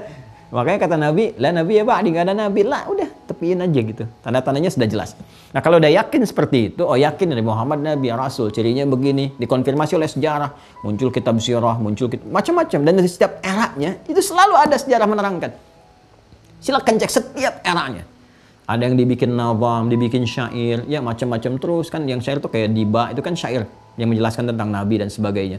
Ada di kitab dulu sampai kekinian. Tidak ada setiap masa kecuali ada dai-dai ya ulama-ulama, penulis-penulis yang diantara mereka menulis kitab sirah untuk mengonfirmasi. Jadi uniknya setiap masa pun mengonfirmasi kebenaran risalah nabinya. Ini kesini dan sebagainya. Untuk membuktikan kepada setiap masa ini kebenaran risalah Nabi Muhammad SAW. Silahkan cek. Ya, di setiap masa ada kitab-kitab baru. Kitab ini. Ada aja buku yang nulis. Bahkan secara parsial ditulis. Ya, bahkan sampai humornya Nabi dibikin buku sendiri. Ini humornya Nabi, ini kemuliaan Nabi, tanda-tanda Nabi, macam-macam deh. Ya, sampai penulis kitab hadis juga ada. Syama'il Muhammadiyahnya karya Imam At-Tirmidzi, ya bahkan yang menyampaikan dakwah saja, ceramah itu tentang Nabi lewat lisan, itu oleh jamaahnya juga dikumpulkan jadi buku lagi. Seperti Syekh Syarawi kan, beliau kan nggak menulis kitab tentang Nabi, tapi menyampaikan tentang gambaran risalah kehidupan Nabi dari ceramahnya itu ditulis jadi buku. As-Sirah An-Nabawiyah. Ada di sini kalau nggak saya keliru tuh. Ya, bismillah. Ini dia nih. Nah, kan ada ini ya. Nah, ini nih. Ini kitab bagus nih, teman-teman sekalian. Tuh. Ada nanti Ar-Rahiqul Maktumnya Syekh Mubarakfuri itu bagus juga, dapat penghargaan malah. Jadi kan kekiniannya macam-macam lah. Ya, jadi setiap masa terkonfirmasi semuanya. Artinya apa? Udah yakin nih, udah benar. Nabi Muhammad benar, tandanya ada, sejarah membuktikan kebenarannya, rumah tempat lahirnya masih ada, tempat berumah tangganya ada, perjalanan sejarahnya disampaikan, kurang apa lagi? Jelas kan? Ya kan? Dikonfirmasi semuanya, dijelaskan semua karakteristiknya. Berarti udah yakin. Kalau sudah yakin, benar ini Nabi, ini Rasul, tinggal lihat apa ajarannya. Maka ajaran pertama dibuka oleh beliau di kitab yang kedua dari 97 topik disebut dengan Kitabul Iman. Ya, topik pembahasan yang menerangkan tentang apa? Tentang iman. Nah, kalau tentang iman pasti bahas yang ini. Kalau bahas yang ini berarti fase awal kenabian. Kalau fase awal kenabian berarti menerangkan tentang ayat-ayat Quran yang turun untuk menguatkan iman. Inilah hadis-hadis ajaran Nabi yang coba kita dalami sehingga dengan itu diharapkan kualitas keimanan kita bisa didapatkan hasilnya seperti orang-orang dulu yang hebat-hebat itu. Yang disogok, dia tolak. Ya kan? Sampai dipersekusi, dia tetap bilang ahad, ahad, ahad, ahad. Dibawa kemanapun, dia bergerak dengan keimanannya. Itu indah.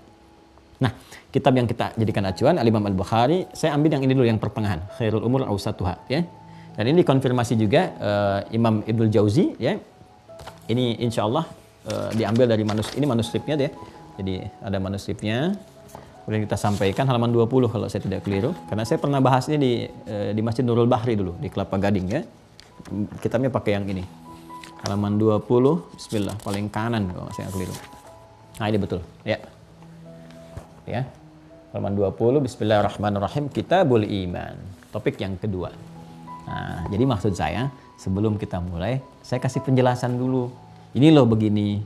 Nama kitabnya disebut begini, isinya begini. Karena kitab ulama itu ada maknanya yang menunjukkan tentang kesan isinya. Jadi kalau Anda mau ngaji Bulughul Maram, jangan langsung ke isinya. Kenapa disebut Bulughul Maram? Yang ngarangnya siapa? Inspirasi dari itu apa? Kenapa syarahnya Subulus Salam? Apa isinya? Siapa pengarangnya? Karena banyak inspirasi. Ya, kita baca dulu ya. Ya, satu bagian supaya ada yang didapatkan hari ini. Bismillahirrahmanirrahim. Kitabul Iman. Ya, topik pembahasan tentang iman. Seperti saya sampaikan tadi, manhaj atau metodologi Al-Imam Al-Bukhari yang menjelaskan tentang isi kitab beliau ini. Jadi beliau nanti cantumkan ayat Qur'annya dulu. Nah, ini menunjukkan beliau ini luar biasa faqih ya, jenius juga. Ayatnya dulu, ya kan? Nah, menempatkan posisi tertinggi firman Allah Subhanahu wa taala sesuai dengan subtopik-subtopiknya.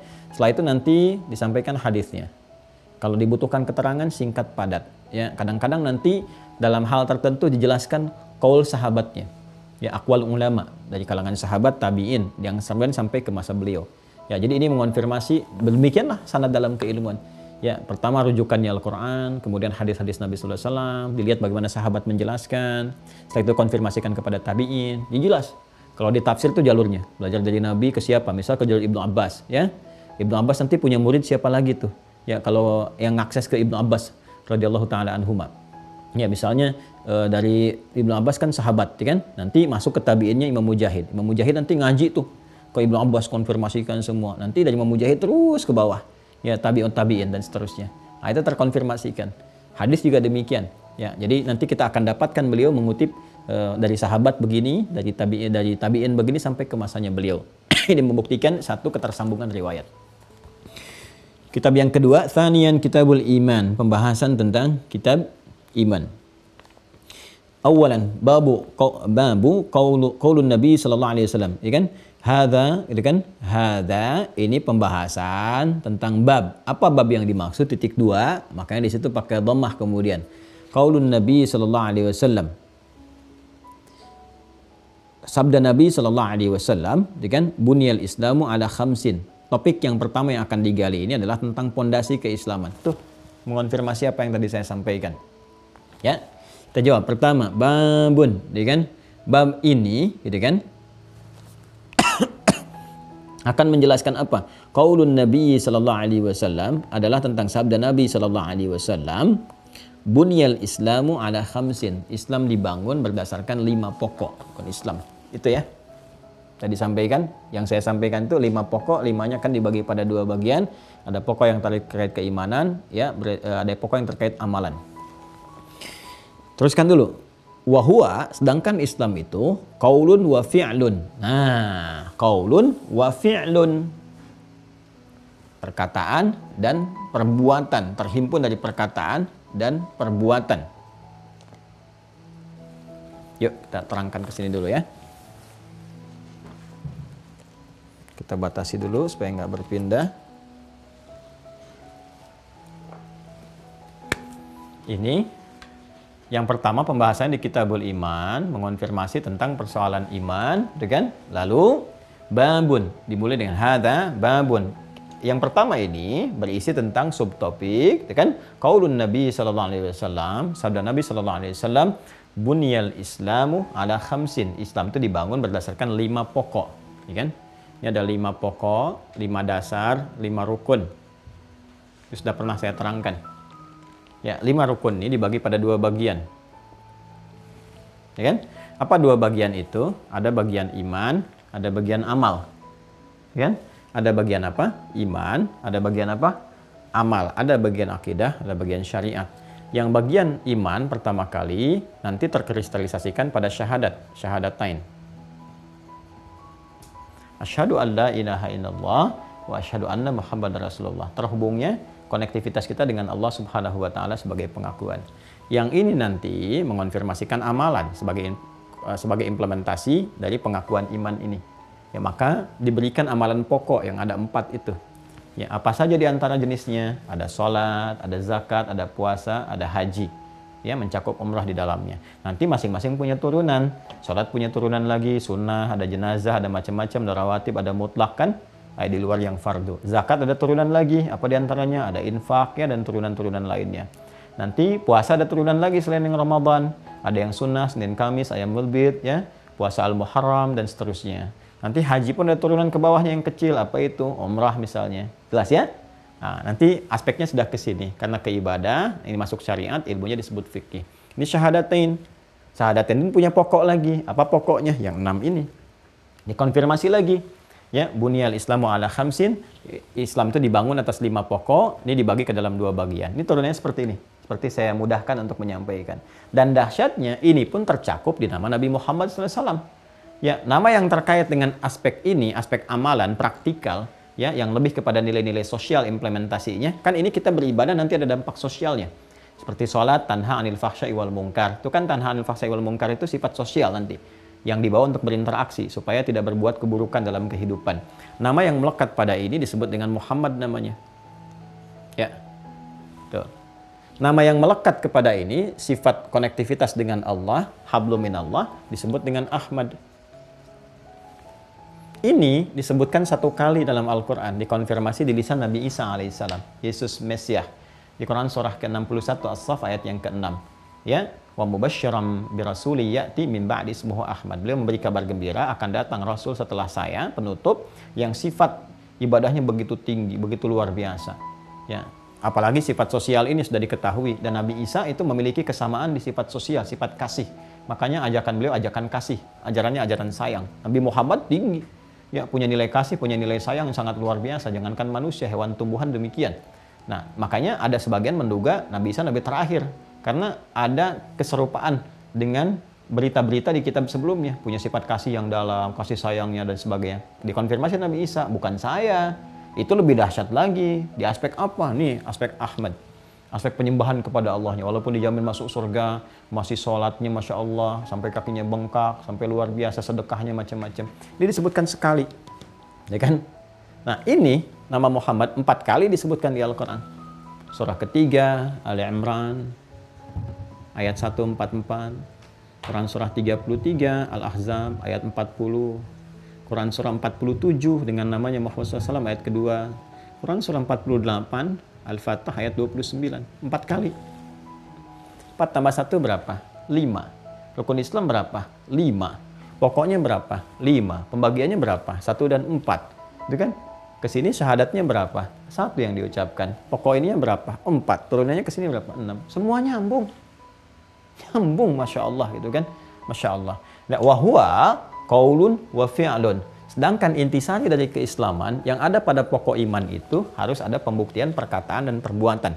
Tadi saya menyebutkan dengan umum saja. Sedangkan Islam itu yang saya maksudkan dengan perkataan saya tadi. Sedangkan Islam yang terkonfirmasi pada nilai keimanan itu, nilai syahadat itu, ini. Karena yang dibahas kitabul imannya, ya. Ini kita simpan pokoknya diteruskan oleh Imam Al-Bukhari, ya kan? Wahwa.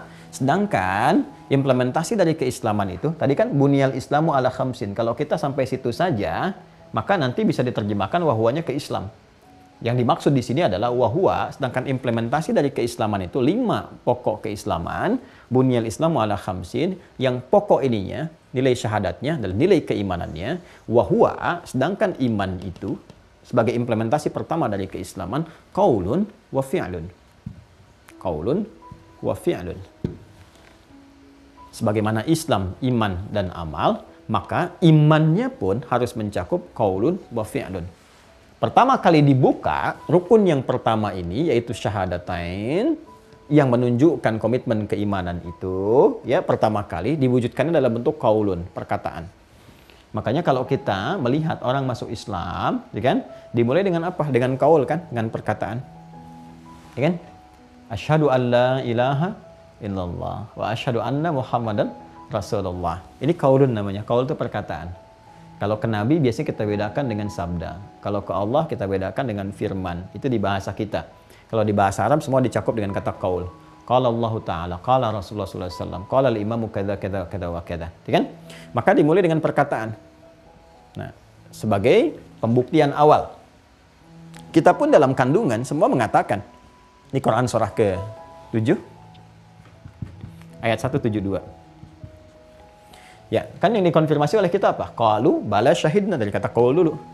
Wa idz akhadha rabbuka min bani adama min zuhurihim dzurriyyatahum wa asyhadahum ala anfusihim alastu bi rabbikum qalu. Nah, qalu ini qaul. Bala syahidna. Ya, kita mengonfirmasi, kita mengatakan. Jadi pertama qaul. Kalau qaul dari mana? Lisan. Kalau qaul itu lisan. Ini teman-teman, mohon izin, mohon maaf ya. Tolong untuk melihat bagan ini, disimak video awal sampai akhir ya. Karena kalau Anda baru masuk, Anda nggak akan tahu saya nulis yang pertama yang mana ini. Seperti apa gitu. Tapi kalau Anda ikutin awal sampai akhir, Anda akan tahu, oh ini munculnya di sini, muncul di sini. Ya. Nah, jadi konfirmasi pertama lewat lisan. Sini teman-teman sekalian. Ini. Konfirmasi di lisan. Nah, lisan ini adalah konfirmasi awal dari keimanan, sedangkan iman ini konfirmasi awal dari pokok keislaman. Makanya kita katakan orang masuk Islam itu bersyahadat, karena pokok yang pertamanya syahadat nih. Jelas gak? Kan? Saya ulang ya. Rukun Islam itu ada 5 pokoknya. Kualifikasi 5 itu dibagi 2, iman dengan amal. Jelas ya? Yang amal pokoknya ada 4, iman itu 1 yaitu syahadatain. Bersyahadat, syahadu an la ilaha illallah, syahadu anna Muhammadar Rasulullah. Yang ini ada 6 pokok. Nah, iman ini terklasifikasikan lagi, pokok ini yang 1 ini pada 2 bagian. 1, pembuktian awal, yaitu lewat qaul, lewat perkataan. Jelas ya? Dikatakan. Karena itu, dikatakan kan pasti lewat lisan. Lisan kita, mulut kita berkata. Apa yang kita katakan? Konfirmasi ini, syahadat. Syahadu an la ilaha illallah, syahadu anna Muhammadar Rasulullah. Karena itu, orang yang bersyahadat,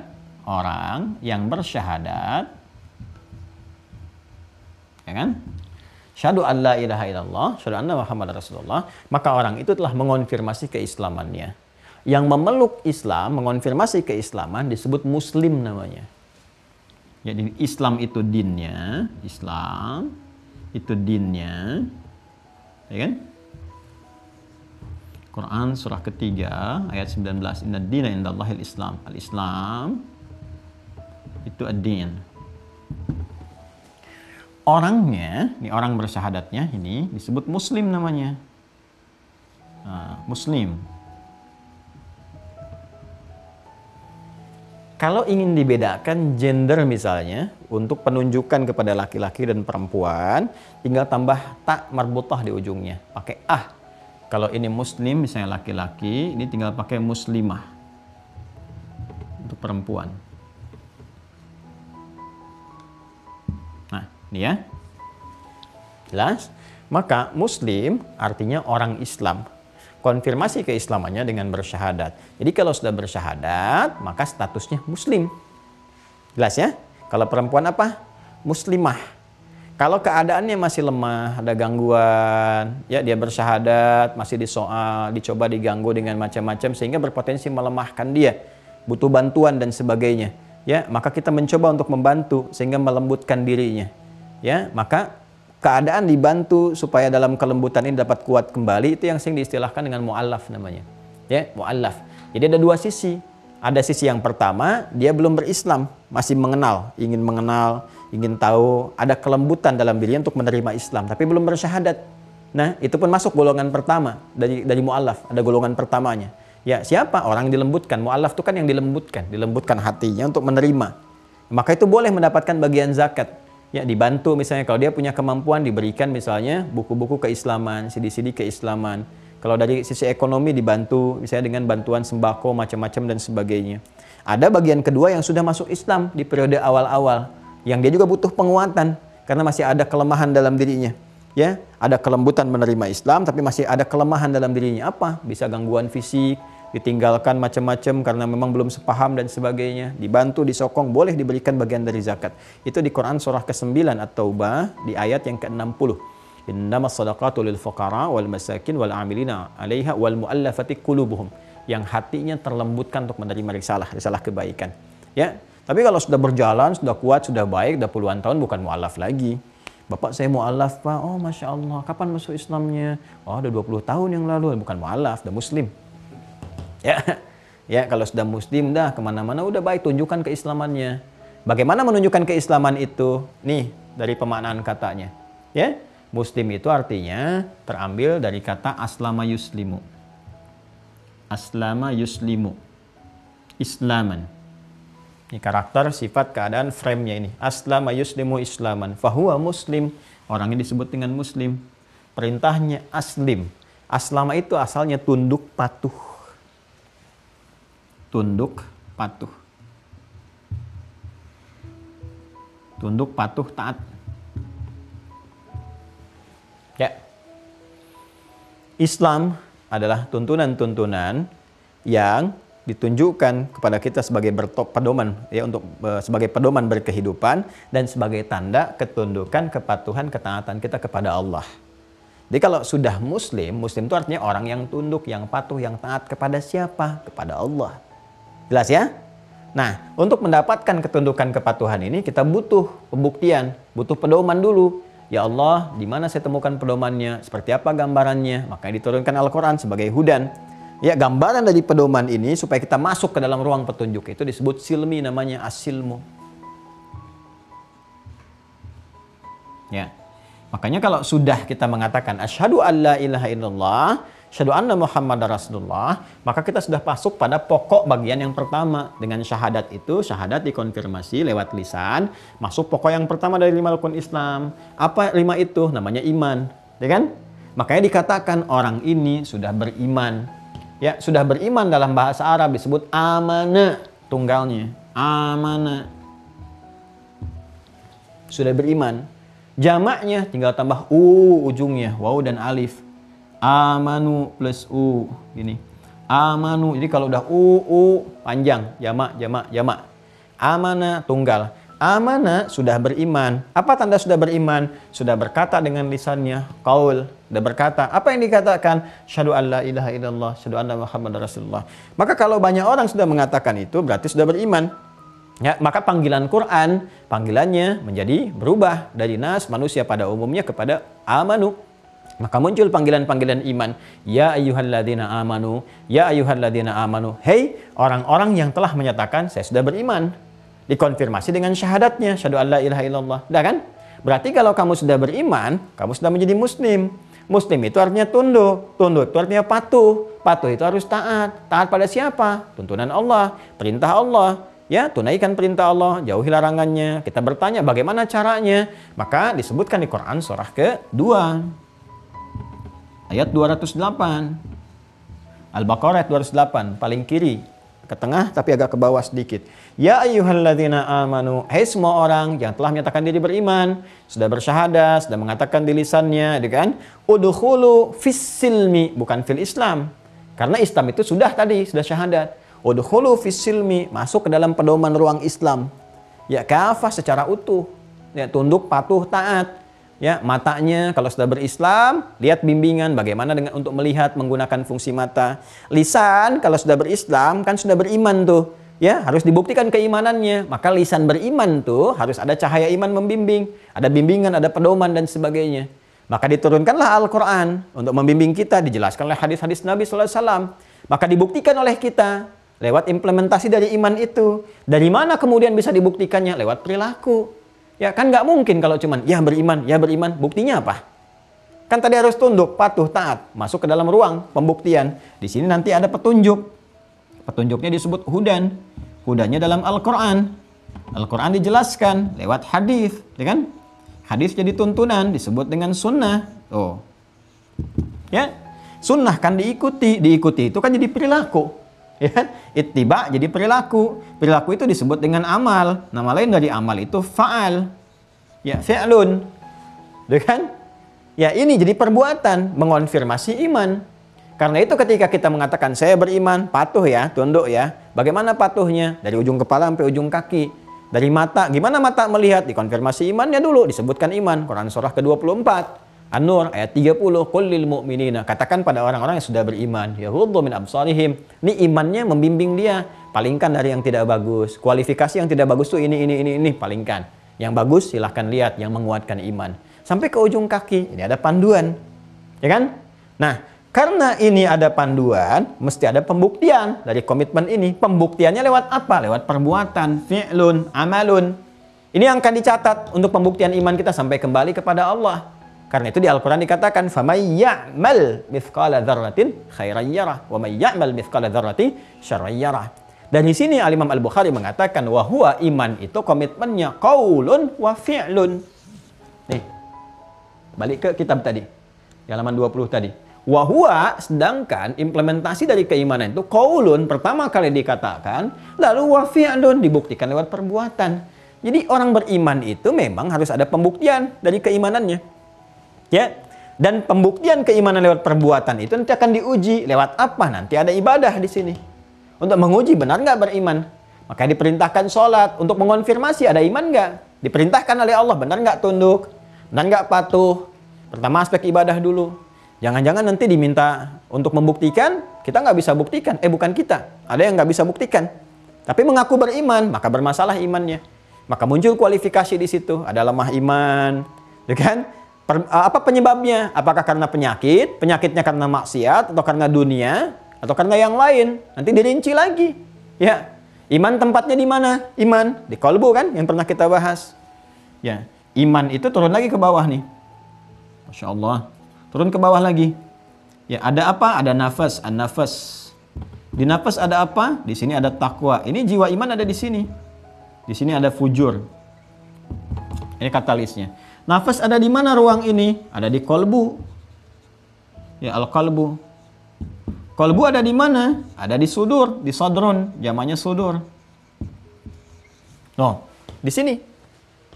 Maka perkataan ini, asyhadu an la ilaha illallah wa asyhadu anna Muhammadar Rasulullah, begitu diucapkan harus tembus ke sini.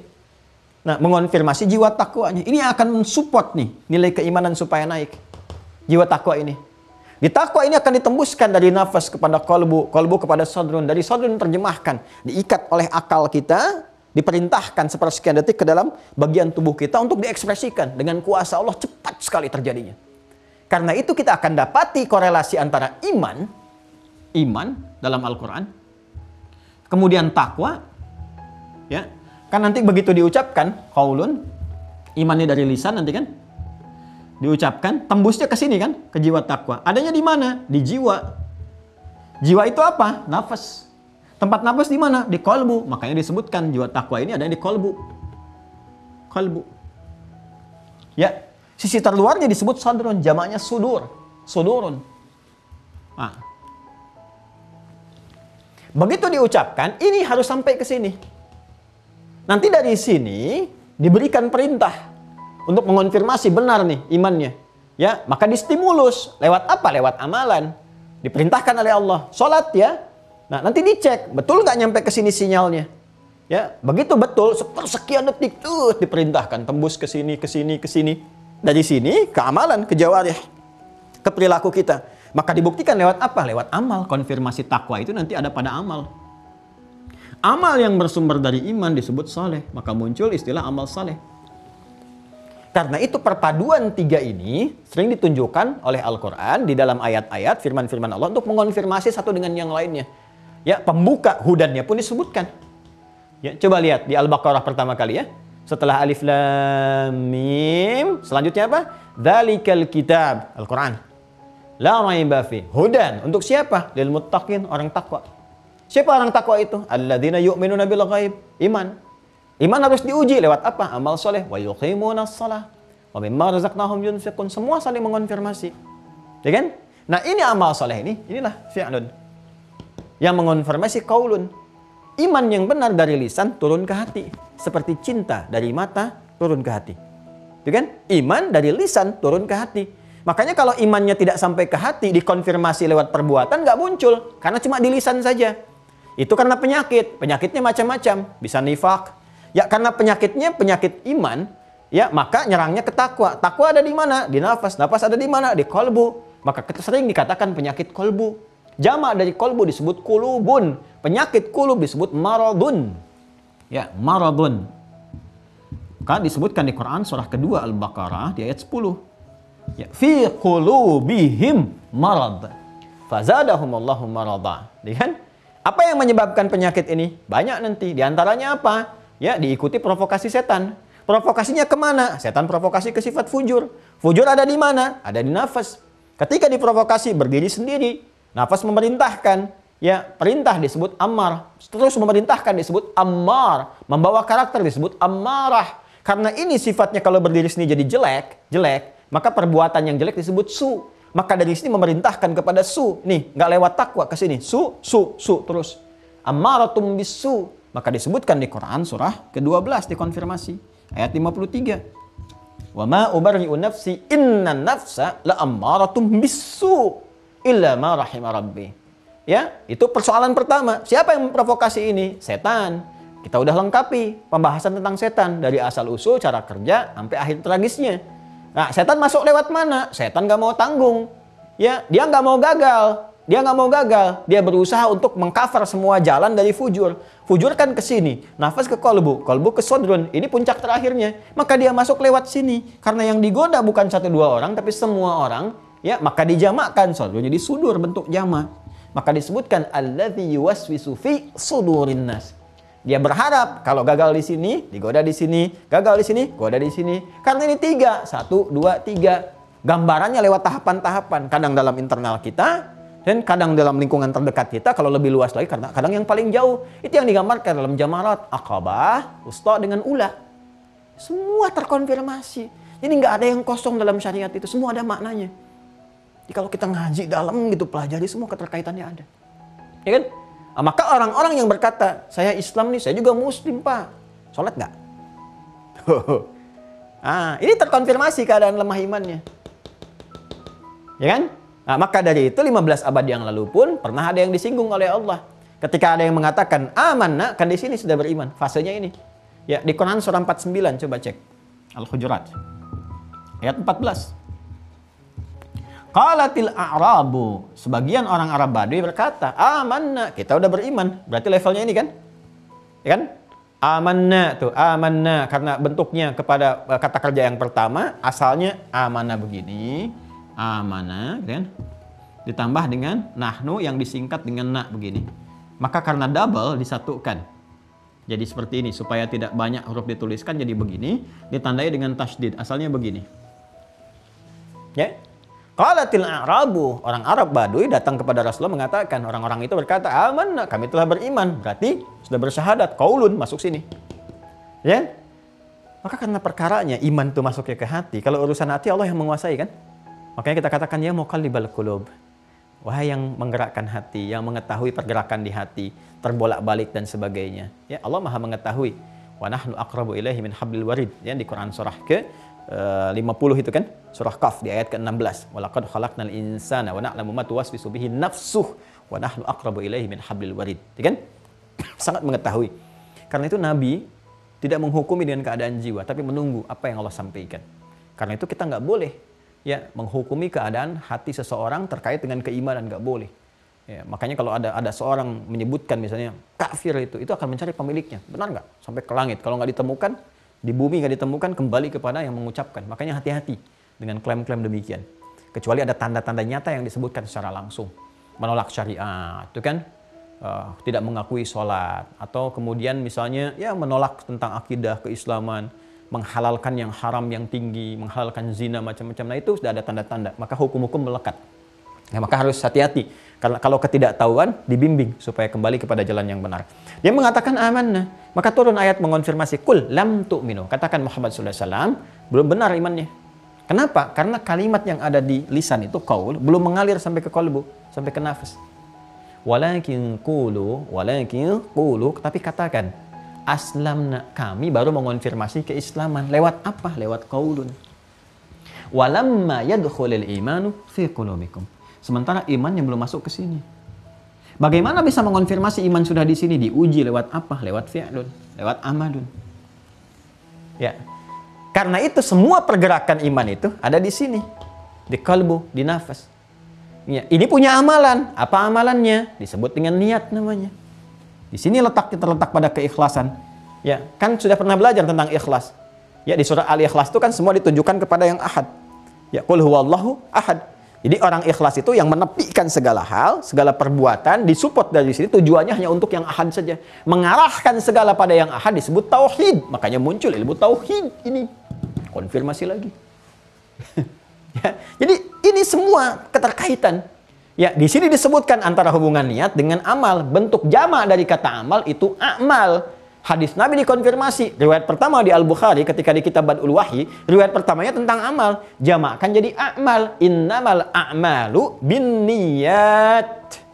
Innamal a'malu binniyat. Wa innamal likulli imri'in ma nawa. Ini supportnya nanti yang akan mengarahkan kepada amalan. Jadi muncul amal pun belum tentu dianggap benar. Harus dicek dulu. Benar nggak sumbernya dari sini, dari iman. Terus dari iman tuh dari jiwa takwa enggak? Nih. Takwanya ada kecampuran fujur enggak? Kalau kecampuran belum ikhlas namanya. Apa diantaranya? Yang seharusnya tawadu muncul riya. Betul beramal, ngasih begini, amalnya keluar. Ya, Jumatan kan mau Jumat nih sekarang. Ada kotak infak lewat. Ya, 1, 2, 3, masukin 100 ribu, 50 ribu, lihat nih. Wah, paling tinggi 100 ribu. Saya dolar, 100 dolar. Bagus mau dimasukin, tapi sebelum masuk begini dulu. Nih, kanan, duduk kanan. Gini caranya nih, ke belakang, gini. Masukin, kan? Nah, itu bercampur dengan ini. Ketika bercampur jadi persoalan, ya, ingin sesuatu yang merusak dan mengganggu. Kelihatannya benar, sesuatu yang nikmat, tapi melahirkan gangguan, adza. Ya, sesuatu yang merasakan kenyamanan, al-mannu wal adza. Ya, maka batal amalannya karena terkonfirmasi ada gangguan-gangguan di dalamnya. Ya, kotor lagi. Maka turun Quran surah kedua Al-Baqarah ayat 264. Ya ayyuhalladzina amanu la tubtilu sadaqatikum bil manni wal adza kalladzi yunfiqu malahu ria'an nas. Ini nih jelas. Ada faktor nifak, gangguan setan, lingkungan macam-macam. Ini teman-teman sekalian. Jadi intinya apa? Intinya kita ingin mengonfirmasi keterangan Al-Imam Al-Bukhari yang menyampaikan di kitab iman itu kalau pengen menunjukkan iman kita kuat kualitasnya ingin mendekati di era-era Nabi dengan fatrah ini, di masa ini, maka kita harus menjaga dua hal ini konsistensinya. Perkataan itu harus tembus kepada hati ini. Sehingga muncul kualitas amalan. Karena untuk disebut Islam yang utuh itu mesti ada qaulun wa fi'lun, imanun wa amalun. Dibuktikan perkataan pertama kali dikonfirmasi oleh perbuatan. Kita balik bertanya pada Al-Imam Al-Bukhari, ya kan? Bagaimana ini menjaga ini semua, membuktikan itu? Ada nggak petunjuknya supaya konsisten, supaya masuk ke dalam hati? Kadang-kadang ya itu dia suka naik turun. Ya, kayak eskalator gitu. Kayak lift. Naik turun, naik turun, naik turun. Kan bahkan kadang kayak ada roller coaster gitu. Udah naiknya lambat, turunnya cepat. Naiknya lambat, berangkat latihan tahajud gitu, tapi turunnya tiba-tiba cepat. Ya, gagal dalam pekerjaan sekali udah hilang tahajudnya. Padahal awal-awal tahajud. Mau ujian, Masya Allah, tahajud. Udah dikasih wisuda, lupa. Dibawa mabok. Kan diajak lingkungan macam-macam. Padahal awalnya tahajud, puasa. Kenapa ujungnya jadi maksiat? Kayak roller coaster kan? Kata Imam Al-Bukhari, nah itu udah saya bahas. Kalau dilanjutkan kalimatnya, kita akan menghafal ini. Ya, wa huwa qaulun wa fi'lun wa yazidu wa yanqusu, ya kan? Kita teruskan. Ini betul. Wa huwa qaulun wa fi'lun wa yazidu wa yanqusu. Ya betul kata Imam Al-Bukhari. Iman itu memang pertama pembuktian lewat perkataan, dikonfirmasi lewat perbuatan. Cuma engkau harus sadar, karena sifatnya tadi ada gangguan dan ada support juga dari malaikat, kan simpulnya udah kita bahas sebelumnya. Makanya sebelum mengaji kita bahas dulu simpulnya. Wa yazidu, kadang dia naik. Kuat tuh kalau udah kuat tuh Masya Allah. Jangankan yang fardu, yang sunnah diburu. Ya, jangankan merasa tenang dengan yang fardu, ketinggalan sunnah bisa gelisah. Wah kelihatan nih kalau lagi Ramadan tuh jangankan ngejar sholat maghrib, sholat isya, tarawih dikejar-kejar, nyimpen sajadah tuh. Ya, sampai ada perdebatan di kalangan emak-emak untuk memperebutkan saf untuk tarawih. Sedangkan tarawih sunnah. Itu kan? Bagaimana semangat untuk kejar tadarusan dan sebagainya.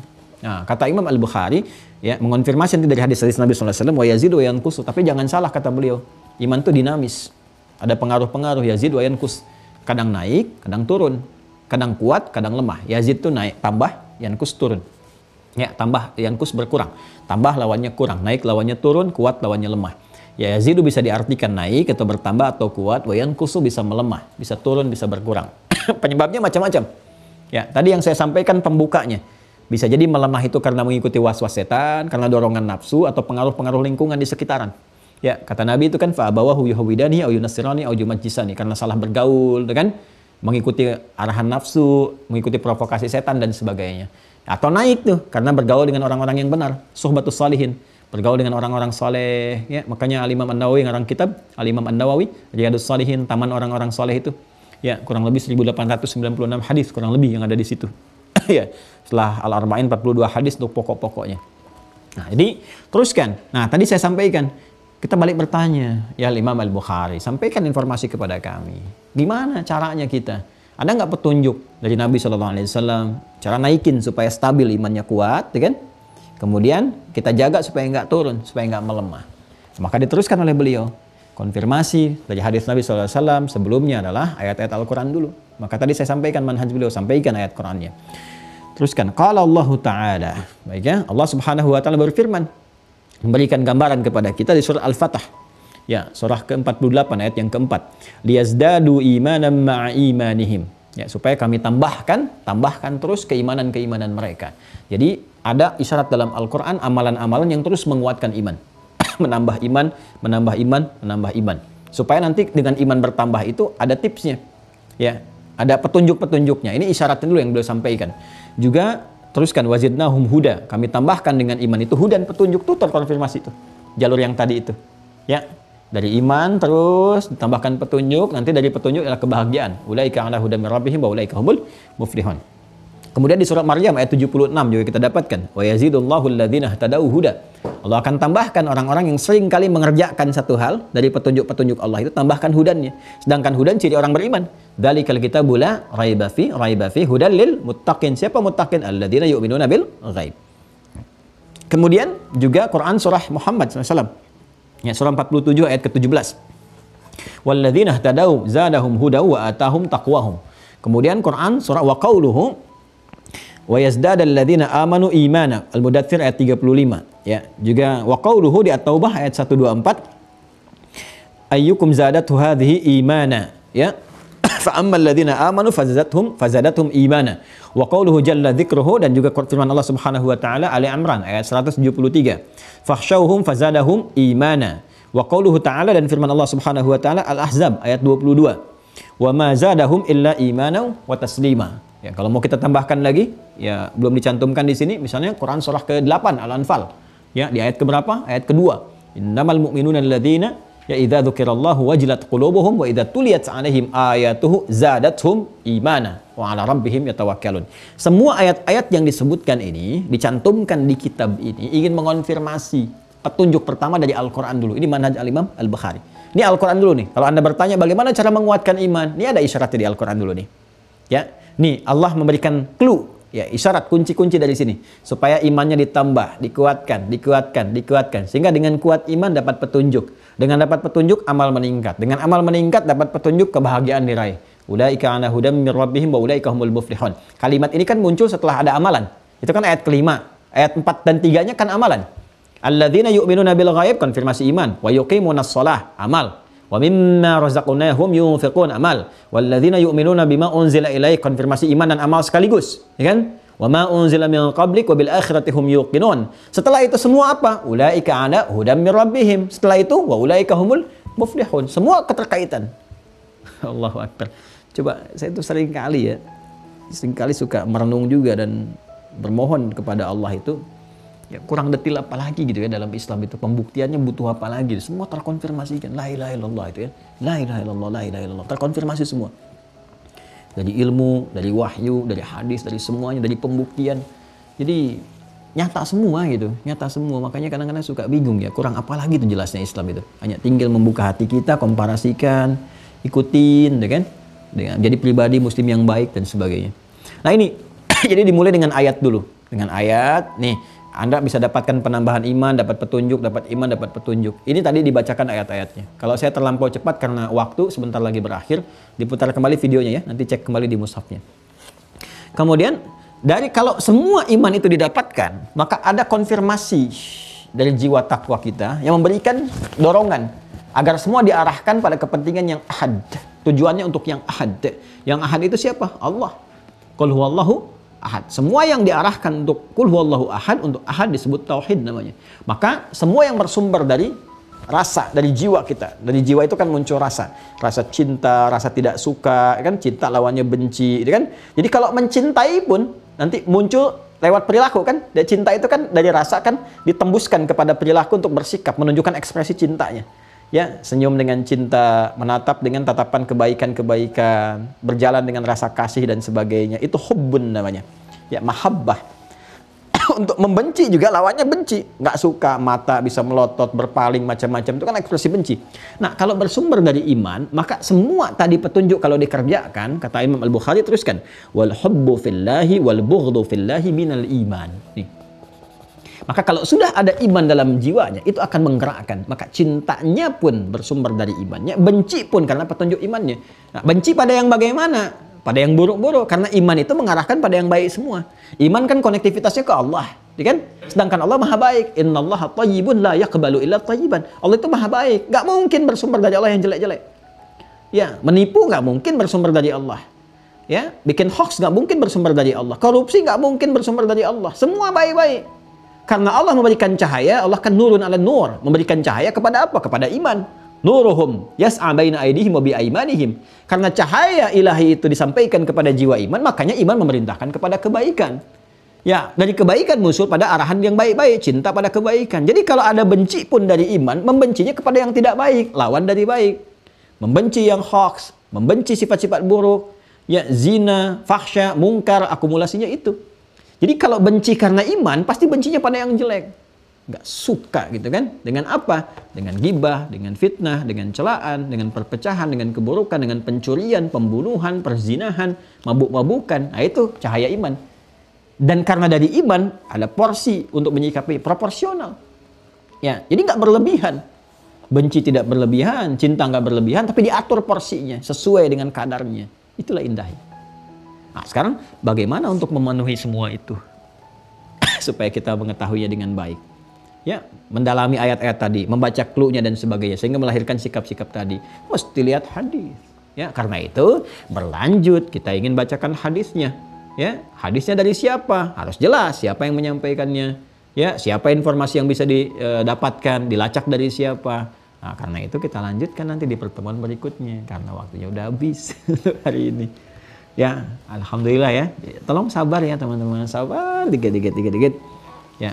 Jadi apa yang guru-guru kami pernah ajarkan supaya jadi pahala jariah juga untuk beliau. Jadi kadang-kadang saya sambungkan ke tata bahasa. Jadi guru-guru yang mengajarkan saya bahasa Arab tuh alhamdulillah insyaallah mudah-mudahan dapat pahalanya juga. Yang ngajarin nahwu, saraf, kan balaghah, macam-macam arud dan seterusnya. Ada guru-guru kami tuh. Ya, Masya Allah Ustadz Budairi yang mengajarkan arud, kan. Ada ustadz-ustadz yang lain, Ustadz Aun yang mengajarkan saraf waktu di Tripoli itu. Kemudian ada balaghah, Syekh Abdul Latif Asywairif ya. Kemudian nahwu, kalau nahwu banyak Ustadz Srina gitu kan. Kemudian yang lain-lainnya Masya Allah gitu. Jadi terbayang kalau saya sedang menyampaikan itu, bahas ini terbayang guru-guru kita itu. Nah, jadi kita pun bermohon saat bersamaan, meskipun lewat suara hati kita, ya Allah rahmati guru-guru kami. Ya, dari yang sebelumnya, dari TK, dari SD, dari yang rumah orang tua, sampai semua dapat keberkahannya. Jadi mohon izin kalau saya mengajar agak dalam sedikit misalnya untuk memahami ke sini, mudah bagi saya untuk bacain hadis saja gampang. Ya, tapi kami menginginkan ada keberkahan dari ilmu yang telah Allah titipkan. Jadi dari yang ngajarkan ini kita sampaikan. Dan alhamdulillah insya Allah kalau sepanjang yang saya rasakan menerima pengajaran dari guru-guru seperti ini, jadi mengakar gitu. Kita tahu ke sini alurnya. Dan rasanya berbeda ya, ke dalam jiwa kita rasanya akan berbeda dibandingkan kita langsung baca ngaji begini langsung bagus, nggak ada masalah, semua ada porsinya. Jadi kalau teman-teman ingin langsung kan ada ustadz-ustadz lain juga yang baik-baik, bagus, masya Allah nerangkannya ini ke sini, kan mungkin porsinya beda-beda. Ada yang langsung ngaji hadisnya, ada yang berkisah, ya semua mengajarkan apa yang didapatkannya. Kalau dapat ngaji kitab ini dari guru ini, ya beliau akan sampaikan begitu dan pasti akan menghormati gurunya juga. Silakan cek deh kalau mau ngajar itu.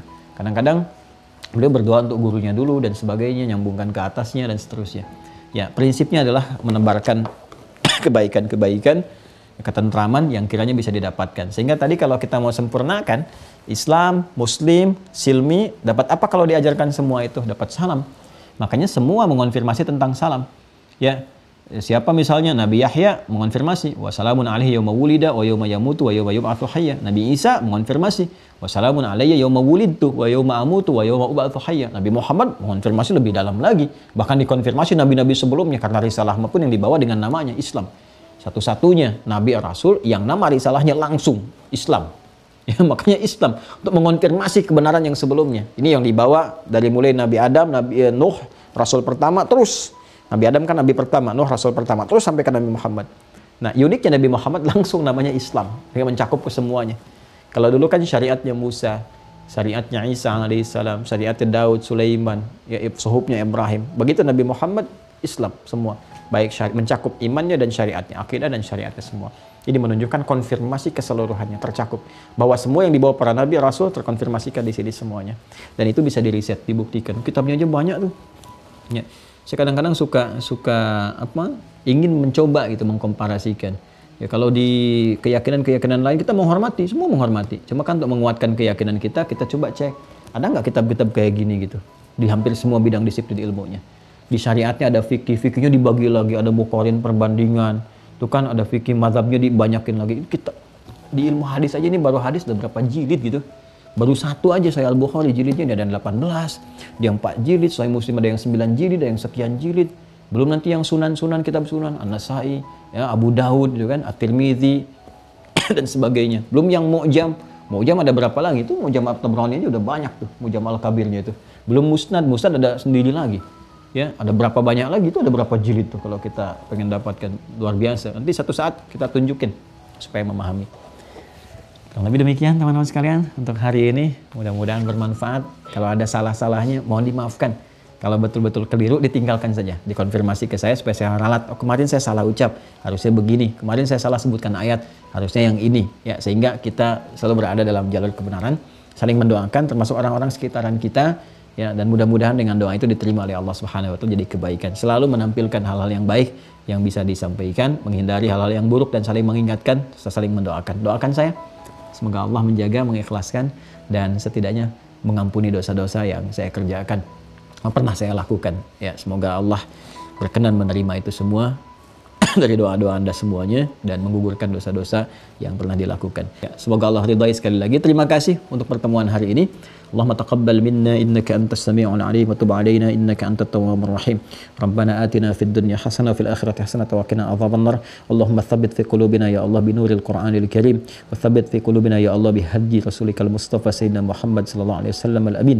Allahumma rabbana taqabbal minna rabbana taqabbal minna innaka antas sami'ud du'a. Wa sallallahu ala sayyidina Muhammad wa ala alihi wa sahbihi ajma'in. Subhanakallahumma bihamdika asyhadu an la ilaha illa anta nastaghfiruka wa natubu ilaik wa akhiru da'wana alhamdulillahi rabbil alamin. Terima kasih, semoga berkah di hari Jumat ini. Jangan lupa sunnah-sunnah Jumat yang ikhwan, salat Jumat hari ini sesuai dengan wilayahnya masing-masing. Titip doa, semoga Allah ampuni saya dan keluarga dan rahmat untuk kita semua. Assalamualaikum warahmatullahi wabarakatuh.